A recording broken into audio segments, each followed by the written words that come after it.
actually, you probably want to hit me that light over there, give me the kind of a glare.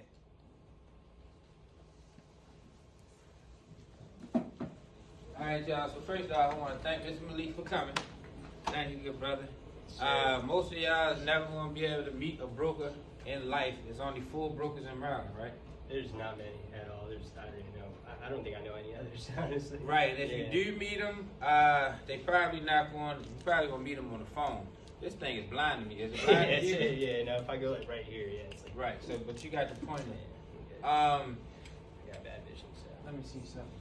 I got something you can use as a pointer, though. Okay. Yeah, that's good.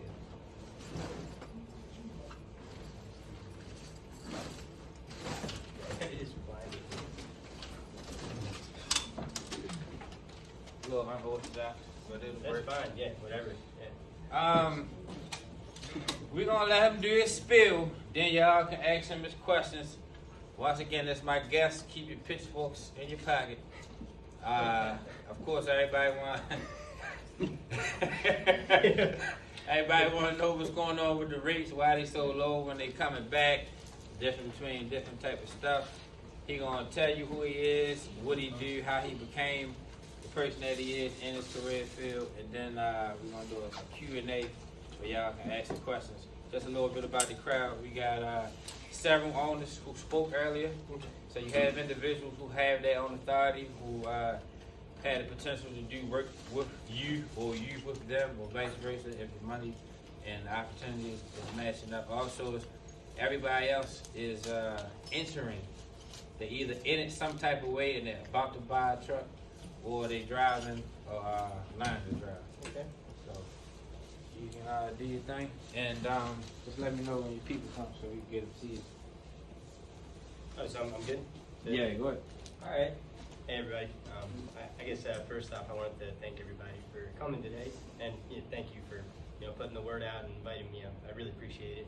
No I problem. feel like, I've always wanted the chance to talk about this, so this is like perfect time. I know you sent me a few people calling me about like broker tips and all that. So, does anyone here know about the freight broker business at all, or they ever been interested in wanting to do it? Nothing. Nobody. So you too. Okay, good. Better than 0. All right. So, before you start, yeah, a little bit about me. I like to do a lot of side notes. I step in sometimes when people speaking because I know the mind of the trucker and I try to direct some stuff. Just like we talked about with people with the finding the loaves with peanut earlier, and just like we talked about with the insurance people, there are opportunities for people to get into the broker field if that's what they're looking for, either as an agent or a employee at the company. So just stay open-minded about that. Trucking is one portion of it. You got driving, you got paperwork, you got maintenance, and some other fields. But this is another way to make money that's not as time-consuming away from your family. That's fair. Yeah, that's a very good point. I like that. Let's see. All right, so I guess I'll start off with how I became a freight broker. So I guess oddly enough, I was in nursing school. So I did my 2 years of undergraduate, and then I did 1 year of nursing school. It takes 2 years to finish. I decided to take a year off to save up money and pay off my loans before I graduate. And a family friend of mine, ever since I was like 7, this guy would be telling me like, hey, you want to make like $70,000 a year, $80,000? Come work with me, be a salesman for my company. So I always had it in the back of my head, like, I could work with this guy, if I get kicked out of school or something happens, or stuff in my life doesn't go as planned. I always had this in the back of my head, and he'd always tell me like, come work with me. And when I took that year off of school, I called him up. I was like, hey, is that offer still on the table? And he was like, hell yeah, man. Yeah, he has an Arab accent. So he's a very very Arab guy. I'm also Arab. So he was like, hell yeah. He's like, can you come in tomorrow? And I was like, yeah. So I came in, and the first thing I did, I didn't argue, but I negotiated my salary with him. He was trying to pay me like $13 an hour, and I think I made up some lie like, oh, Big Lots down the street's gonna pay me $15 an hour, and he was like, okay, I'll give you 15. So I started working there. He started. It was like a husband and wife owning the company. So his wife started training me for like the first hour or 2. She wanted me to do like dispatch stuff, so she was teaching me all about the load boards and everything. And I had no idea what was going on. They just immediately threw me into the wolves. And then then maybe like an hour or two later, he put me into some room. And then mind you, this was in like a little trailer, like actual like trailer, like an RV that I was working out of. And so he put me in a little room where he was working, and he handed me like a folder, and he set my email up and all this stuff. And I was just sitting at my desk, not knowing what to do. He was like, "What the hell are you doing, man?" Like, I don't know what you want me to do. Like, I don't know what this job is at all. And he was like, "Just call people. Here's a list." He had like a list of all like people that he shipped to, people he's received, delivered to, all that kind of stuff. He was like, "Just call on this list." And I was like, "Well, what am I selling? Like, what is it?" He's like, "You're a freight salesman." So for the whole time, like the first 6 months, honestly, I thought I was literally selling freight to people.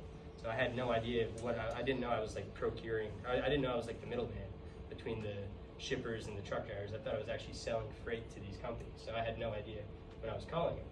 So basically, when I was calling all these people up, they would ask me like, "Can I do this? Can I get this truck? Can I get this? Can I move a monkey?" Like random stuff, Like I would just say yes to everything because I had no idea what what was going on, and I figured I would just keep calling and calling and calling, and the whole time I thought I was going to get fired because I wasn't getting any customers or shipments or anything. My previous boss kept telling me like, "Don't worry, like consistency is key. Keep going, just keep doing what you're doing." Because I guess he saw something in me that I didn't see, and he saw that I was motivated. I was hungry. I really wanted it. So it took me a little while. It took me about 6 months to actually start not worrying about getting fired anymore because I was making money for the company. And after that, it was just all uphill. And he would always tell me like, "Yeah, believe me, once you get into this, you won't want to be a nurse anymore." Now I understand because the money, I love the money, and it pays very well. Freedom, more family time, like you were saying. There's a lot of upsides to it. So that's that. And I started October 2019, so it's been almost like 3.5 years or so. Question for clarification for everybody: you work from home or in the office? I work from home. Okay. I'm an agent, so I get 70% commission. I'll go into that. Okay. On the later side. But yeah, I work from home, guys. And yeah, so how long did it take me to get business? It took me 2 weeks to get my first load, and after that, it took me another 2 weeks to get another load. And I maybe went like a month without getting another one. I was getting like desperate. I'm like, where are these emails? No one's replying to me. And then I think after like 3 months, I started getting about like one shipment every other week consistently. And maybe after like 6 months, that's when I started getting like at least one load a week to where I was at least covering my salary, and I didn't think I'd get fired, if that makes sense. So, and why I'm staying in this industry in the first place, why do I want to grow in it? It's a huge industry. Brokering, if you think about it, the population is always going up. Population goes up, people need more products. People need more products, people need them to ship those products. So it's ever growing. And in the next 5 years, it's expected to grow 8%, which is a lot considering it's a $15 billion industry. So it's going to grow about like $1 billion or so in the next 5 years, which is it's pretty big. And yeah, unlimited earning potential, just like any other sales job. It's unlimited earning potential, and it is real. You make very good money. What's going to grow? You saying trucking is going to grow, or freight? The freight brokering in specific. Well, trucking as a whole, all Right. of it. But in terms of the freight broker industry, that's because it's all part of it. I forget how much the whole transportation industry is worth. I know freight brokers $15 billion. If I had to guess, the whole transportation is probably close to $1 trillion, right? Yeah. Mm-hmm. If I had to guess, yeah, it's probably really big. But overall, it's ever growing. People are always going to need their stuff. So, does anyone have any questions? All right, so I guess what is a freight broker? And I think I said that earlier, but it's the middleman between the shippers and the receivers, who are the people who need to ship their stuff out, like manufacturers, distributors, wholesalers, Costco, Food Line, all these places. They got to ship their stuff out, and then the truckers and the drivers to actually move them. So we're the connecting piece, we're like the middle part. And why are they needed? Because if you're working in this industry, you got to know why it's important in the first place. You got to have a motive. So the shippers need them. Somebody's got to put these shippers on the map. Somebody's got to be calling them and seeing what they have to move out. And although people say like the shippers can work directly with the truck drivers, like why do they have to work through a middleman? Well, let's say sometimes they do. Like if they have like frequent shipments, like if it happens the same day every week, it's a routine. They can get the same trucking company on it for every shipment. But if it's like more diverse shipments, it pops up. It's more spontaneous. It's not as frequent. That's when you need a broker. Because we're the jack of all trades. If one driver cancels on us, we got a million other drivers that can come in and pick up. Versus, you know, if these shippers are working directly with the truck drivers and say one of their drivers cancels on them, that trucking company might have a more difficult job recovering that truck. So that's also why the broker is basically like the unlimited resources for them. We bring them all the truckers. If they have to switch their truck up from a drive-in to a flatbed, we can get them a flatbed. If they do it last second, we can get them a flatbed. If they need to push the timing back 4 hours and then our first truck cancels on us, we can get them another truck. So it's stuff like that, and a lot of those customers don't mind paying a little bit extra for that broker margin to make sure they have that peace of mind that, you know, they can switch things up, or, you know, they can be versatile. Does anyone have any questions on that? What's the broker margin? It's about 15 to 20%. Yeah, 15 to 20. And I have a slide with that stuff too. Yeah, and I'll explain how they do all that stuff. Good. Okay, so here's the different ways to become a freight broker. This is the pay. So there's W-2, there's 1099, which is straight commission, and then you start your own brokerage company.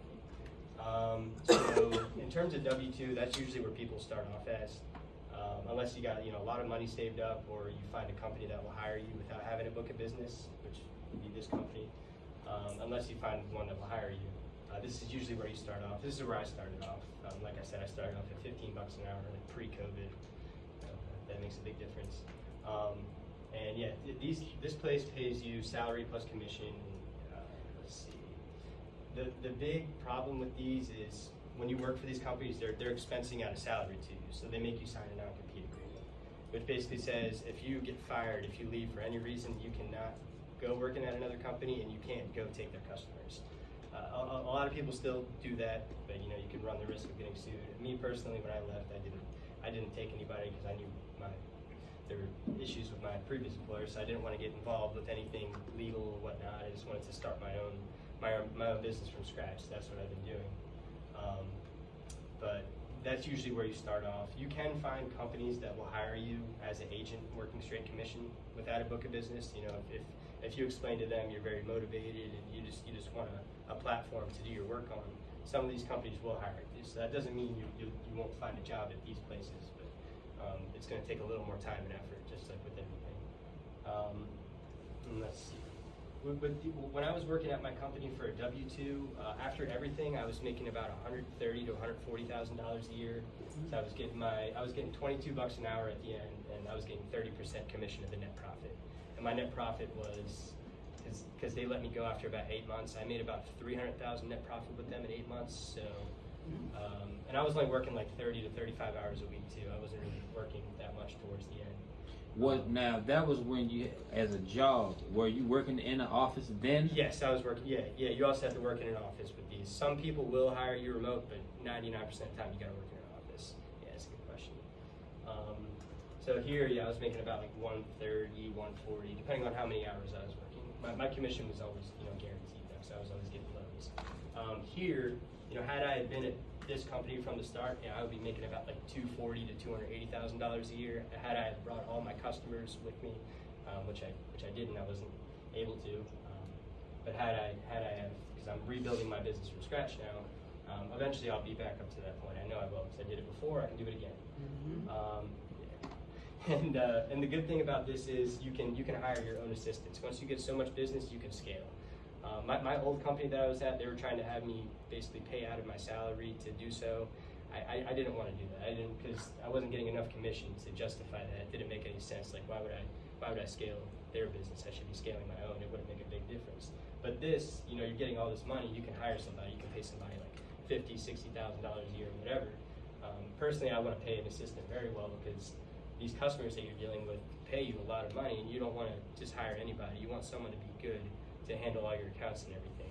But the fact is, you can hire somebody. Say you go away on vacation, you can have somebody to cover for you for a week or two. I'm going to Florida for my friend's bachelor party in July, and at first I thought I had to tell somebody oh, I'm going to be traveling, can I take off? But then I remembered I don't have to tell anybody at all. It felt really good. I was getting PTSD from my old employer. She would send me a doctor's note, I'm going to Florida. What do you mean? What's going on? But yeah, that's the freedom. Really, it really adds a lot of. It really enhances your life And then on to starting your own brokerage company. This, I don't really know too much about it because I've been working under people. I know there's startup fees. You got to buy a good computer, something that runs well. You got to get a nice little landline phone that can hold a bunch of calls at once. Like I have a landline. I can speak on that. The startup, Yeah. you're going to, aside from the LLC and the MC, even though you're not hauling freight, you're going to need an MC. The bond is $75,000. That can cost you anywhere between $1,500 to $3,500 a year. And that bond covers carriers in case you decide not to pay them. They can make a claim against your bond, and the bond will pay them out of the $75,000 if you decide to get paid by the shipper and not pay the carrier. And you never want that to happen. And customers can go after your bond too, right? If insurance doesn't cover their shipment or something. That's what I thought. I believe so, but Yeah. because I'm not on that side, Yeah, I think they can. I think the whole point, you don't want anyone to ever go after your bond. That's like the worst. No. Yeah, like you gotta have it, but you don't want anybody to go after that. But yeah, you start your own brokerage company. For that, I recommend, for both of these, I recommend having like 2-3 years of experience, or to the point where you feel comfortable not having a salary anymore, and you feel like you could work and get your commission money and make money off the net profit. Right. And just in case you guys are wondering, net profit is basically it's how much you guys are charging your customers to handle their shipments minus how much you pay the driver. So if my customer's paying me $5,000 to go from Baltimore to California, and I pay the driver $4,000, then you make $1,000 net profit. And depending on what your commission schedule is, you'll either take 30% of that net profit, which would be $300, or you'll take 70%, which is $700. Last week, I think I had like about $6,000 net profit from this new customer I got, so I got about $4,200 last week. And I started my new job back in October, mid-October, so it's been 5 months about. So, yeah, right now, my new job, I'm making about like $5,000 to $8,000 a month because I just started. Had I brought all my old customers with me, I'd probably be making about $20,000 a month. But I'm building up from scratch. But that's just the idea of the money that you can make. It's very good money. Yeah, you work from home, it feels good. You can play with your dog. I don't know what people do at home, but you can have fun. A lot of people like to ask, how do you find customers as a broker? There's unlimited ways to find it. I personally found my first customers from Google. Although my company gave me a list, those lists, maybe I just didn't know what I was doing, because I didn't know what I was doing at the beginning, but I didn't really find success on those lists. So I started Googling, I started looking up like manufacturers near me, manufacturers in Baltimore, distributors in Baltimore, aluminum manufacturers, engineers, because I like working with the engineers. They have very high value shipments, and they spend lots of time building their products. They don't want to just pay cheap loads. They spend like 2 years spending all this time when they're engineers building something. They want to have peace of mind that it's going to get there in one piece. So, they don't mind paying a little extra for good service. And here's some other websites. The manufacturers directory. They make one for every state, and they release a new updated one every year. There's a book version and a website depending on what you guys like. But that's also good. Honestly, all of these are all good. Google manufacturers directory. ThomasNet's another one. It's free. It's all the manufacturers and everything. You can switch up what kind of manufacturer you want to call: paper, aluminum, steel, all those. McRae's Blue Book. And personally, the best of the best is Zoom Info. It's expensive. I did a free trial with it. I think it's like $200 to $400 a month or something like that. But on this, I personally looked up customers of mine, and I see all their information. I see their emails, their numbers, cell numbers, everything. So I personally wanted to dive into that. I think I might in the next few weeks. But this Zoom Info is like that's the Lamborghini, the broker leads. Cold calling, that's the main way to get customers. A lot of people don't like it because they feel like they're burdening or inconveniencing people by calling them. Because usually these shipping people that you're trying to get in touch with, they're very busy. But that's not the case. Cold calling, that's the way you build a rapport with these people. You got to go out of your way, and you got to find these people, because if you keep doing the same thing every day and you're being consistent, eventually you're gonna come across the right person at the right time who happens to need your help. You know, let's say FedEx just screwed them over and they need, you know, they're looking for a new broker or something. You call them at the right time, which has happened to me. I've gotten customers on the first call, and you hit those pain points basically because you know they're having struggles with their shipping.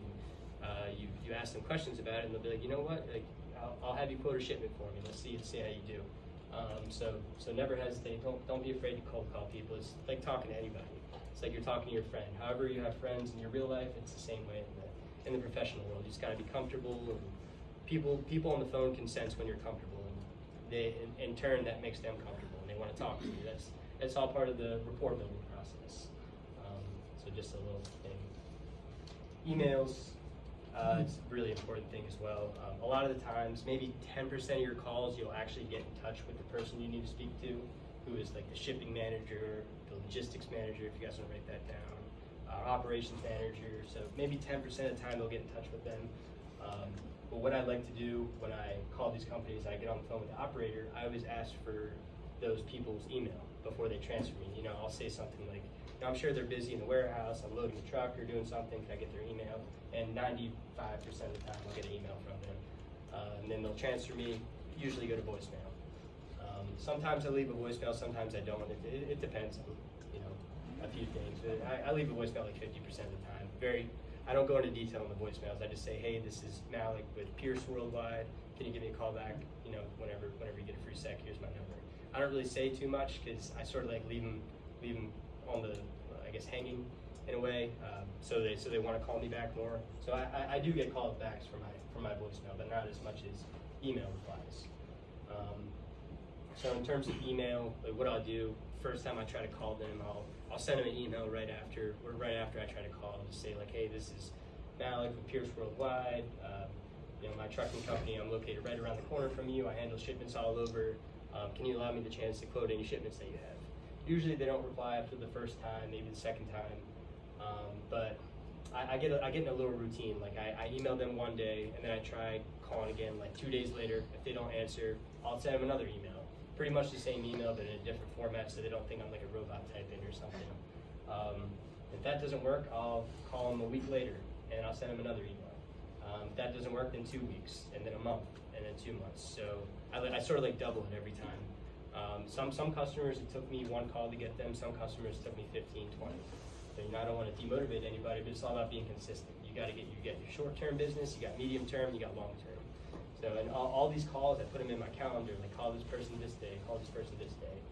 Sometimes I might miss the date, but as long as it's around the general dates, it's fine. But it's a way to keep you organized. You got to be organized. Follow-ups, like I said, very, very important. It takes the number that they say it takes to actually start working with the customer is about 7 to 10, which is true from experience. But follow-up, it's basically it shows this person that you're calling that you have a good work ethic. They're like, this guy's been calling me for 2 years now. Like he's obviously doing something. He remembered that you know, I got my shipment dropped off a truck by, you know, XPO Logistics or something. He remembers that. He brought it up. Like he's a good listener. He's attentive, and they take note of that. You know, they're gonna recognize you when you're calling them for, you know, a few months or a year or so. They're gonna recognize you. So the follow-ups are very important. They really are. Whatever you do, just never feel like you're inconveniencing them, because you might be able to lend a hand if they need help.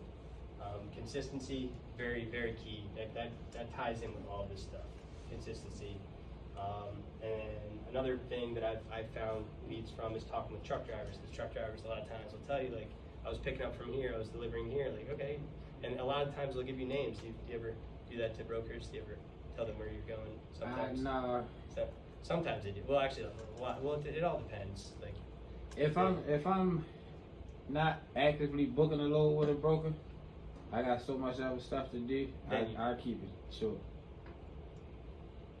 But sometimes. That's you. Okay.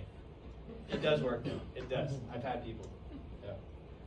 I got a question for you going further. Yeah. The top point. So I don't know if y'all don't understand. Just understand.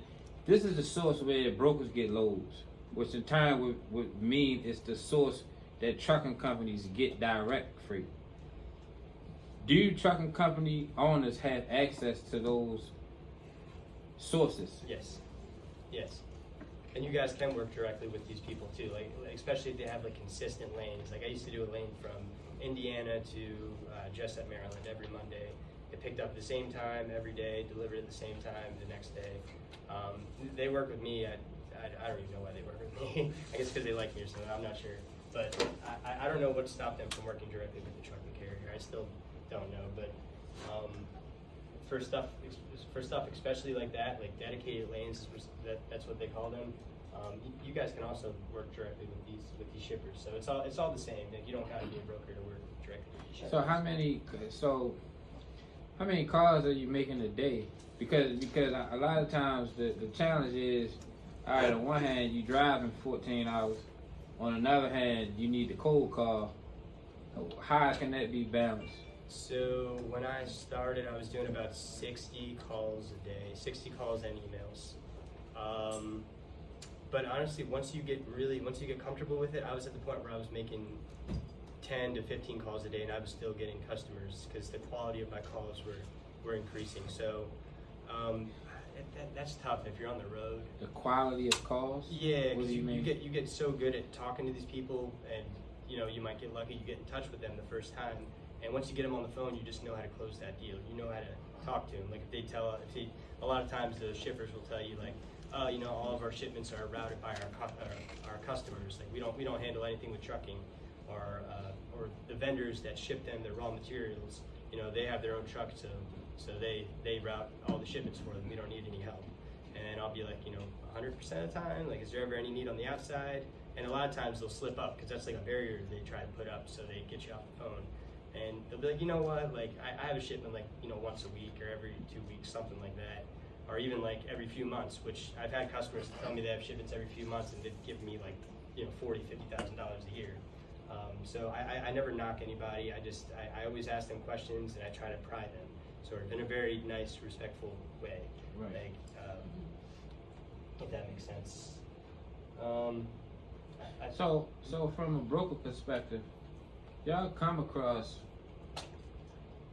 contract freight or lanes that constantly run.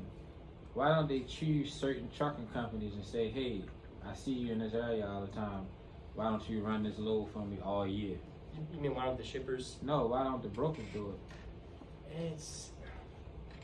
I mean, me personally, that Indiana lane I was doing, and I had a Tennessee one as well, I had the same trucker on it every time. Sometimes they do. So, Sometimes they do. yeah, like I do. Right now. If it's more spontaneous shipments, which I do, like 75% of my shipments are very spontaneous. It's sort of hard to get the same trucking company on it every time. But I have them on a list. Like I make a list of people, like, especially if they were good at communicating with me. Let's say their truck broke down or something, and they let me know as soon as it happened. I didn't have to call them to have find out. If they communicate with me very well, like I put them on that list because I like that kind of stuff. I love when they communicate. They let me know. They give me realistic ETAs, so all that stuff goes in. I have a lot of good trucking companies that I work with because they treat me well, and I like to think I do the same for them, and it works both ways. You build good relationships. So yeah, I personally give them loads. Like if I have dedicated lanes, I like the same trucker. I don't like switching up truckers, especially on dedicated lanes. It's a handful of owners in here. I want to, after you finish, I want to introduce all of y'all. Yeah. Because it's people in the room with authority and with multiple units. Yeah, I love it. Am I good? Do you guys feel like I went over the calls enough, or do you want me to go over? Does anyone want me to go over like what to say, questions to ask, or anything like that in the calls? No. You do? No, I've got a question. Yeah. At the beginning, you were saying about how to find customers. Was it a specific website you were saying? Yeah, so all of these. So Google, just by Googling, you look up manufacturers near me, distributors near me, all that sort of stuff. Steel manufacturers near me. What's another good one? Automation equipment. They're really good. If you guys want to write that down, automation equipment it's really expensive stuff, and they don't want it to get damaged. That first line, I just texted to you. I took a picture of it and sent it to you. And I can also send the PowerPoint to people if anyone wants. Yeah, I'd be happy to do that. You say automation what? Automation manufacturers. Yeah, they make like conveyor belts, stuff for automation in warehouses that like, I think it like puts stuff on racks and all that. mail sorters, like I'm doing a job with the USPS right now. I'm shipping mail sortation devices. So all that stuff. Am I good? So what's a typical call when you calling a shipper? How does it go? Yeah. So Because if a trucking company is calling, it's a different conversation than I'm calling a broker who has a load posted. What would the call be like calling to a shipper after you got to the transportation manager or the shipping manager or whatever? So I get transferred to the shipping manager. You know, let's say I do get a hold of them. I just introduce myself right off the bat. I'll just say, hey, this is Malik with Pierce Worldwide. How you doing? I like to ask how you're doing because from that I can gauge out the call. Like if they're like good, I'll match their tone. I'll be like, oh, good. You know, but from that one question, I can gauge how they're doing. I can gauge how busy they are, all that sort of stuff. So from there, you know, I'll just say like, you know, I was just calling. I'm around the corner from you, or I'm located close by. I handle shipments all over. Like, is there anything I can help out with? A lot of times they'll bring up those barriers that, you know, their customers handle everything for them, or their vendors ship them everything on their own trucks. And then I'll, you know, be like, is that 100% of the time? Is there ever a need outside of that? You know what? Like, yeah, every now and then. Or sometimes right off the bat, they'll tell me like, you know what? I do have shipments. I do use outside carriers.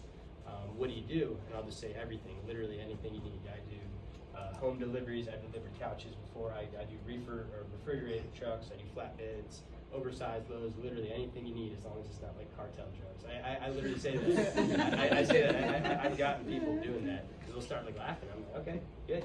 That's how you do it. And I just start, I be personable with them, but I also ask them necessary questions at the same time. I'm like, you know, how often do you guys have shipments? What kinds of shipments do you have? What kind of carriers are you working with now? Are you working with big companies? You're working with little mom and pop companies? What else? Is your stuff spontaneous? I got a question. Now, Yeah. during this process, okay, you done call them, y'all powwow, now they give you opportunity to quote a rate. How to gauge the market so you don't oversell yourself and so you don't undersell yourself? How can you tell the norm that the actual shipper is used to paying? I have a slide on that too of how I get the pricing. I think I might actually be the next one. Wait, let me see. Let's see if it is. Because it's one thing to get a direct shipper, is another thing for you to be undercutting yourself. Yeah, no, it is. Okay, so basically, how do I price them out? How do I know I'm not? Yeah, how do you tell the shipper cost? Not what the trucking company costs to move it, but So a lot of times, you know, DAT board. Do you guys know the DAT board? So a lot of times it shows the broker to carrier rate and also the shipper to carrier. That's usually not too accurate. So from that, you can't. You honestly, you can never really tell. All you can see is how much brokers have their loads posted for. That's really all you can tell. So I guess I'll go over how I quote personally. So I guess first the customer will ask me, you know, how much for a truck from Baltimore to California. First thing I like to do, I like to go on the load board. So for a little example, and I'll look up. I guess, you know, I'll type in the origin, destination, and I'll see how much other brokers are posting their shipments for. Like if I see all of them posting their shipments for like $4,500, then I know that if I put mine up for 44 or 43, I'm not going to get a call. They're going to call those brokers before me. So I got to go above them. I got to probably go like 46, 47. That way I get calls. And from there, I usually wait for a few drivers to call me, and I'll tell them off the bat. I'll say like, listen, I don't have this shipment now. I got to put a quote in, and a lot of them are very reasonable when I tell them that. I don't lie and say I have a load or anything. They'll be like, you know, if you get it, like I'll do it for 47 or something. The first thing I do is find how much the truck will actually cost, and from there, depending on it, if it's the first time working with this customer or not. If it's the first time, I'll add a really little margin. Like I'll add like 5%. So I'll charge them like $5,000, so I'm paying the driver like $4,700. But if it's a customer I've been working a long time with, I'll add like the 15 to 20% margin. So if I, you know, let's say I'm getting a truck for like $4,000, then I'll charge them like $4,800 or something around there, rather than charging them really low for the first time. And you know, sometimes you can ask like, you know, why are you charging them so much? Like, why are you making so much money? But you got to take into account, like, you know, we spent all this time finding these people. Sometimes you spend a lot of time finding drivers, like depending on the lane. Let's say it'll take you like 4 or 5 hours to find a driver. You also got to take into account they call it a sweat equity and stuff. You got to take into account how much time you're putting in to actually find this, because you got to pay yourself in a way. So you're not overcharging or anything. You're charging what you think is the right price. If you think adding $200 is fair or $300, then it's all based on how long it took you. If the shipment's really expensive stuff, I like to add more. I might add like a 25% margin if it's really expensive, because if stuff gets damaged, I put myself liable for a really expensive load, and I'm only getting paid like $200. I don't want to do that. I gotta. If I'm gonna make myself liable for something, I'm gonna make more money doing it. But yeah, so with this kind of stuff, you don't really know how much these customers are paying. You really don't know. Sometimes if you ask them, they'll tell you. I don't even know if they're telling the truth a lot of times, but it's really all a guessing game. So that's why the first time when you quote them, you give a very low price. Win their business, sort of like McDonald's. They used to have like $1, value menus and all that stuff. Now it's like $7 because they built up their customers. So you build up, you get those customers and you slowly build up those prices, and that's how you do it. But in the beginning, you can't justify a high price for them because they don't know how you work. They've never seen your service. Once you work with them the first time, they're like, this guy does good work. Then you can start adding more on top of that. Did that answer your question a little bit? Yeah. Okay. Get your foot in the door. Yeah, you have to. So, like for example, I had a new customer last week. I shipped like a little pallet for him from like Massachusetts to Maryland. I was paying my LTL carrier like $200 or something like that, $200. I charged him like $225 so I could win his business, that's like 8% or something because it's a low number. But I charged him $225. I booked the load with him, and now he's giving me 2 loads next week. He's giving me 2 other ones. Now I'm going to be charging like 15-20%. He already approved my pricing and everything. So that's how you get your foot in the door. Always don't quote too low to where you're going to lose money on that, and you also don't want to work with a customer that doesn't value time and your service. And you can usually tell if they're really cheap. Like if they're arguing over like $50 or something, you might not want to work with them. You can gauge it out. Yeah. But is everything good on this slide for you guys? Anyone have any questions about pricing? She got a question. So truckers get their pay according to how much you all charge the customers? No. Okay. Yeah. It's really confusing because I don't make the prices. I just look on the boards and I see how much other people like me are posting. But that's all because our customers are deciding to pay less now. That's what I think, because these customers have been paying lots of money lately for all the shipping, and now they're trying to pay less. So I think they're haggling brokers more than they ever been. So back then So y'all get haggled too? yeah. Oh my God. Last year I wasn't getting haggled that much. Once I gave them a price, they'd be like, okay, go for it. But now it's like, well, I got another broker that's $100 less than you. Can you do that? Yeah, I gotta make money. I gotta eat tonight. I wish I could say. Well, actually, I'm happy. I can say it's not us. What? So y'all don't get a quote. So my bad. So y'all don't get a quote from. So you said that you get the truckers their money according to how much you charge. I mean, how much they want. yes, according to how much they want. So you quote. So you get and you said you get the truckers quote first, and then you get the customers quote. Yes. Yeah. So what if the trucker is charging like $10,000? Well, that's also why you look at the boards and you look at the market. Like if the trucker's charging me $10,000 to go from Maryland to California, I'll probably tell them other trucks are like $4,000, $4,500, stuff like that. I won't even get my price approved in the first place if I use you, True. and we won't even get the load. Can we reach a middle ground? Like, okay, I see people posted up for $4,000. I'll do $4,500 for you or something. But I can't. The one thing I can't do, I can't change the market. Yeah, and it's unfortunate because we were all making more money when prices were higher, and I expect prices to go up maybe like April, May, especially when produce season starts and everything. So here's for me, my own personal, this is $1 million question. What is the driving force that makes rates go down and up, and what are the indicators that we follow so we can catch the trend going up and down? Supply and demand. Right, that's what I've been telling you. Yeah, so from what my customers have been telling me, a lot of them, when the market was booming last year, they bought so much products because they thought they were going to sell them all. And then they realized they didn't sell them all. So now they got warehouses stocked up of all these products. And they have all this supply, but now they don't have the demand to, the customers aren't buying them because I spent $17 at Chipotle last week for extra steak. Like, stuff is so expensive. People can't really buy stuff as much as they were. It's not that much of a consumer market anymore. So they're not selling as much. So extra steak. That's kind of It's expensive. It was $17. I'm glad you said that because that's confirmation to what I've been teaching, and what it is the opposite end of the coin. Now the rabbit got the gun. Yeah. So we had it for a second. Now they got it, and then it's a bounce back. It's like a seesaw. Right. Yeah, it's like a seesaw. There's not much we could do to change it besides make the economy better. Maybe that people can buy stuff more, then rates will probably go back up again. Well, I mean, rates are definitely going to go back up again. It's always cyclical. It's always up down, and the ups are usually higher than the last ups. Like the ups from a year ago are usually high, or the ups from a year ago are usually lower than the ups now. That's usually how it goes. It just goes up.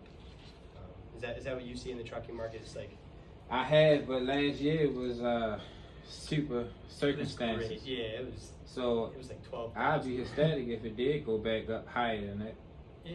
I'm thinking in the next few years. I think that might be the normal market. That's what I'm hoping, because wages are still paying the same, but stuff is getting more expensive. It just doesn't make sense. I feel like stuff's got to balance out eventually. Either stuff's got to get less expensive, or people got to get paid more. That's what I think. It has one of the two has to happen. So what do you say to the idea? Because you have a certain group of individuals who believe if truckers are band together and stop taking the freight. I understand that's not just going to affect our pocket. That's going to change everything. Whole world, yeah, no, everything would change. Milk, all that stuff the whole entire cost of life is going to rise. I mean, it would work. Because they just going to pass the cost on. I don't know, because I remember they did do that. When COVID first started, I remember it was outside of DC. All the truckers came. Honestly, I think that did something, because rates shot up not too shortly after that. But no, really, I don't think it's that they don't understand how important truckers are. I think it's that everything else is just so expensive they're just not willing to pay so much anymore. Maybe that's what it is. I'm not like an economist or anything, but I mean, there's some stuff that just makes sense. I don't think they're trying to like rob anybody of their money or whatnot. I think it's just the whole world is expensive now, and it's happened before. Yeah, it did. Yeah. It did. Yeah. There's some trucker strike going on right now. They sitting out in front of some Senate building, and they on a hunger strike. Hunger. I knew there was one in like New Mexico or something. I forget where. It was just on, I follow Mother Trucker. They were just posting it up just like yesterday. Well, that's power and unity, that's for sure. However, They gonna operate. They ain't in no union. no, I'm saying unity, like people sticking together. If you could get everybody to stop and say it would do something. Right, but People gotta make money. It would. Realistically, it would. It's not unionized, so there's no one way to reach all of the people. You will never get that. That'll never happen in the trucking game. But if we just stop for one day, it will back the economy up so bad. One day. All we need is just one day. It would. But they'll never do that. Yeah, They'll I never would do that. like to see for us to get everybody to comply. That'd be nice if everybody was to do it. That's the hard part. Now, I believe it can work. The issue I have with that is the costs are just going to get rolled over. If a shipper has to pay more, which I'm in favor for, because of course I would like more money, that means the products that they're shipping is going to have to cost more, which means everything in the world is going to, the cost of everything is going to rise. Which is going on. Which is all going to just come back full circle, and then we're going to be back in the same. But if the money isn't coming in, that's why everything is going back down, right? Yes, the way I'm looking at it, stuff was really, it's like a 1 year lag. So stuff was super expensive last year when it comes to trucking, but it wasn't that expensive in the world. And now, a year later, looking at the prices now, stuff is really expensive. The trucks are so cheap. Well, is that because of COVID? So it's Is that because when COVID hit, everything like basically shut down? A lot of businesses, Right. especially small businesses, closed down. So I think that did that put a big dent. It's so hard to say though. There's but that is. So would that be the reason like why the prices went up, because they were trying to get truckers to come back out? I think it's at least like 50% of the reason that the market's so volatile right now. I think because I've seen the market from like 5 years ago, 10 years ago. It was like steady in a certain way, but now it's shooting up like 40% and dropping like 60%. I don't. It just doesn't make any sense. So COVID would seem reasonable. Yeah, let's kind of try to keep it a little quiet, given this everybody can hear. Does anybody have any other questions on this for pricing stuff? No. Oh, and also margins. So the brokers aren't making more money. Our margins are still relative. So if anything, we want loads to be paying more, because the more, if we're paying the truckers more, that means that our margins are going to pay more. So instead of paying $4,000 for a truck from Baltimore to California, which would only give us like $1,000 margin, if we're paying a trucker like $6,000, then our margin would be like $1,200 or $1,500. So brokers want more money. So that also lends you some insight. It's all relative based on how much you guys want for the loads. Does your percentage fluctuate? Or do you keep it at the same? It's usually 15 to 20%. Okay. Yeah. So when I'm negotiating with a broker, I'll have them sometimes say, "Hold on, let me call my customer. I'll call you right back." Are they actually calling the customer to ask for more money, or are they doing that? Smile on his face. I know. I'm gonna be honest. No. 30% of the time, I don't. Right, that's money that's already in the load. Sometimes I say I gotta talk to my supervisor. I don't got a supervisor. So. Right. That's what you got to do. So the money is already built into the load. It is. Because I calculate, I'm like, I gotta be making at least a certain amount. I put so much time into this customer. I gotta at least be making my margin. I have to. But I don't want to skimp out on the drive. So I've gotten $4,000 extra on the load before. I've given So extra. right, so that means that he already had the money. So what we trying to do is identify the enemy, so we can know how to attack the situation. Don't kill me. He said it No. ain't him. Nah, what we trying to identify the cause. What's the root cause of the problem that we seeing, which is rates being too low? I think it's the market. Because me personally, as a broker, I'm not charging nearly as much. I'm not saying you the enemy, but for like, Oh no. The brokers I work with, I work with a lot of brokers, and a lot of them are slimy. I don't really, especially TQL. You guys know TQL. It's all relative. It's all relative. Me personally, I still have the same margins, except I'm paying the truck less. It's still the same margins. Is how it balanced out. Question? So on average, it's 15 to 20% for most of the brokers. Yes. That's just you. That's kind of like the average. So Yeah, that's like the healthy margin. Some brokers shoot low, like C.H. Robinson, TQL, they'll charge like 8%, and that's why they pay the drivers so low. Like TQL's loads are very low. Like if you see loads posted from Baltimore to California going for 4,000, TQL is going to try to cover it for like 33, 34, and they're going to have all these requirements. Like I saw one that said the driver's got to be like showered, well fed, and like you're paying $3,200, and they got to, like what the heck? That's the weirdest thing I've ever seen. So what's the highest that you have? Margins. Right. So if the trucker is coming at you with, we just gonna say the 10, because boy, from here to California, I'm needing some money, Yeah. especially depending on what type of things I'm loading. I mean, At least $2 traveling with. So when you go back to the customer to get a higher quote, are you factoring in everything, like what they're traveling with, with their Tolls and stuff, you mean, or expenses and what they're also carrying? is so you mean after I already gave him my first price and I need to add more? What do you mean?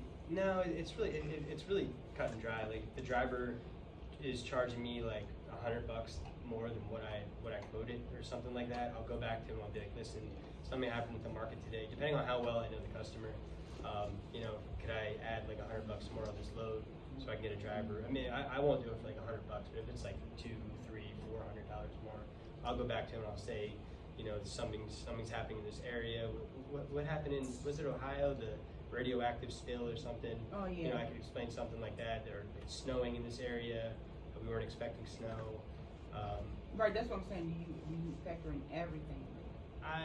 Well, usually the driver factors that into to adding their price, and then I say what the driver So tells do you me. throw that back at the customer and see what they throw it out? Depending on how close I am with the customer. So And, what do they? sometimes they'll tell me, like, you know, you agreed to give me a certain price, you gotta stick with it, and I gotta take the loss. Sometimes they'll be like, you know what, I understand, like, no one saw the weather was gonna be this way, or no one knew this rail was gonna tip over and drop all this waste. You know, I'll add $300 for you. So it doesn't depend on what they're carrying either. Well, in terms of that, I pay the drivers more when it's more expensive stuff. So I don't really say. Well, I usually say it. I'm like, you know, we're shipping $250,000 item. You know, other shipments are paying $4,000.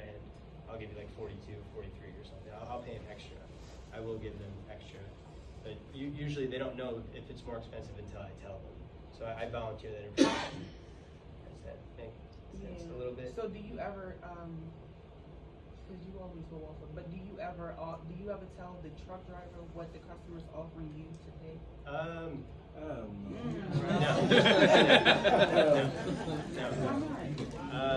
I gotta make my money. Well, sometimes. But everything. But Yeah, that's not part of the business. Sometimes I do. Yeah, but Sometimes I do. Sometimes, but most of the times I don't, because it's not. You know, it's. I was the one that put the time in. I got the customer. I got the shipper. I mapped out everything. And, you know, sometimes they don't need to know. All that matters is how much is going in their pocket. Normally they just take the next call and deal with the next drive. Yeah, it's like asking that much. Asking for a different quote. Have you ever ran into like actually losing a load? Yes. Okay. Yeah, actually a lot of times. Yeah, especially with this market now. You know, people are getting so cheap. TQL and CH Robinson, XPO, they're all taking all the loads now. no, they got the right idea. Huh? It's all the big brokers. Yeah, they're paying. Unless drivers were starting to not accept the loads now. Like, are you dealing with more truckers, so just saying that's too low for certain loads? Yeah, yes. Okay. Yes. Yeah, it used to happen back then. Last year it was happening like 10% of the time. Now it's like 40, 50. It's like, it's a high. I'm not going to take it. I'm not going to take it. Yeah. Well, Now, is that helping though? Right. That's the same. That's what I'm trying to get to. no. It's not helping? Just go to no. the next ship or the next carrier. It makes it more stressful. Like I wish I could just cover loads more easily. I wish, you know, the money I was giving them was good from the, well, usually it is because I asked them how much they'd want from the start, but I still feel like I'm underpaying the drivers. That's me personally. That's why I feel like they got to at least be getting like $2 a mile, because if it's, you know, 4,500 from here to California, that's like 2,700 miles or something. You know, I personally, I feel bad, but I got to get my loads. I got to get my At least customers. $2 a mile. Well, I mean, With a semi? that's what I would like to see. Now sometimes you barely even get $2 a mile, especially going to Texas and stuff. It's, yeah. What line of freight do you notice pays the most as far as Which areas? the type of areas and the type of trailer? Flatbed. I mean, flatbed always pays. You know.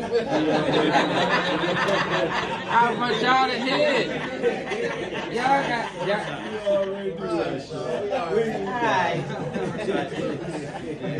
But oversized, I haven't seen oversized on a consistent daily basis. I had like one project with like 40 oversized loads. I think that's when I first called you up in MIT. Yeah. Ones. I was paying like 6,000, 7,000. Brandon ran them up Yeah. there. Those, but yeah, flatbeds are that's like the cream of the crop. That's the most money. More maintenance. I think you gotta pull over every hour or two, check the chains. You're straps. supposed to pull over within the first hour, every 3 hours after that. So it's more maintenance, but it pays way more. And it's way more physical labor. It's a lot more money though. It is a lot. I like doing the flatbed loads. I like the little 26-foot box trucks. Well, that's interesting because I discourage people from getting box trucks. You think there's money in box trucks? Yeah. Or are you saying you make a high percentage on the freight? It's still the same percent. Still, but they're easier. It's smaller loads, really light. Sometimes customers only put like a pallet or two in there because they don't want any. They don't want any other shit that's going on there. They want dedicated trucks. Right, but a box truck not gonna make $5,000, $7,000, $9,000 a week like a tractor. is. That's a lot. In terms of some, you can make like $1,000 a day with less maintenance costs. I personally, I don't see those loads on the board. they do. Honestly, a lot of my stuff is box trucks. A lot of my stuff. I have a lot of box truck loads. 'Cause a lot of my customers, you know, Reefer or just a straight van box? straight van. I haven't really. I've been wanting to get into reefers, but I haven't really. I've done maybe 5 reefer loads my whole career from Cali and back. It was like I forget what it was. It's like random produce and stuff. Reefers. I know a lot of brokers that make a lot of money shipping reefers. I know a broker that ships live bees, and he makes a lot of money shipping bees. Yeah. I didn't even know that on the vented vans. Cattle too. Yeah, and anything. Honestly, if you find a niche and you stick with it and you work hard in it, you can make money in any part of this industry. Anything you do. What about I was on the West Coast. I'm not a marijuana smoker, but I've watched the industry evolve. Reefer loads. Where is that going with the hogs and marijuana? I've heard brokers tell me that they do it and they make good money, but I've never, because at my old company they never let me ship any alcohol, tobacco, or anything like that. So I never wanted to go into that industry because my old boss wouldn't let me. I mean, it is an option on the table. I've heard it pays. I've heard it pays well. You've never shipped it ever? No, I wouldn't. I No, know- I know I drivers- wouldn't. But I've spent a lot of time on the West Coast, and I've seen tractors that are wrapped in bud, and they obviously haul it, It'd probably get or paid they for it. hauling the paraphernalia. So I'm just wondering how the future is going to be as far as once it becomes fully federal and you can cross state lines. Making money off moving it. That's It's a produce just yeah. like hay or anything else. It would be, yeah. No, technically, yeah. No, it is. It is. I think it would give truck drivers probably more business too. Maybe Be more, into it. yeah. Maybe, honestly. I've been trying to get into the live bees actually for a little while. Shipping bees, expensive. Does anyone else have any other questions? You was about to say areas. Right. Oh, the areas that had the most. Chicago. I mean, Chicago. Big. That's what I was about to say. Yeah, that's the hub. If you live in Chicago and you're a broker, that's hot. 'Cause that's everything's got to pass through Chicago when you're going east to west. That's like I think they call it the truckers hub or something. It's like the I was hub. told Chicago is the mecca of freight. It is. It is. All of the trains end in Chicago, and all the major distribution companies have distribution centers surrounding. It's all in that. Chicago. Indiana has some good spots like Elkhart. I forget other parts. There's good parts in Indiana. Maryland has good spots too. You got Jessup. What else? Linthicum Heights. Hagerstown. Hagerstown has good loads coming out of there.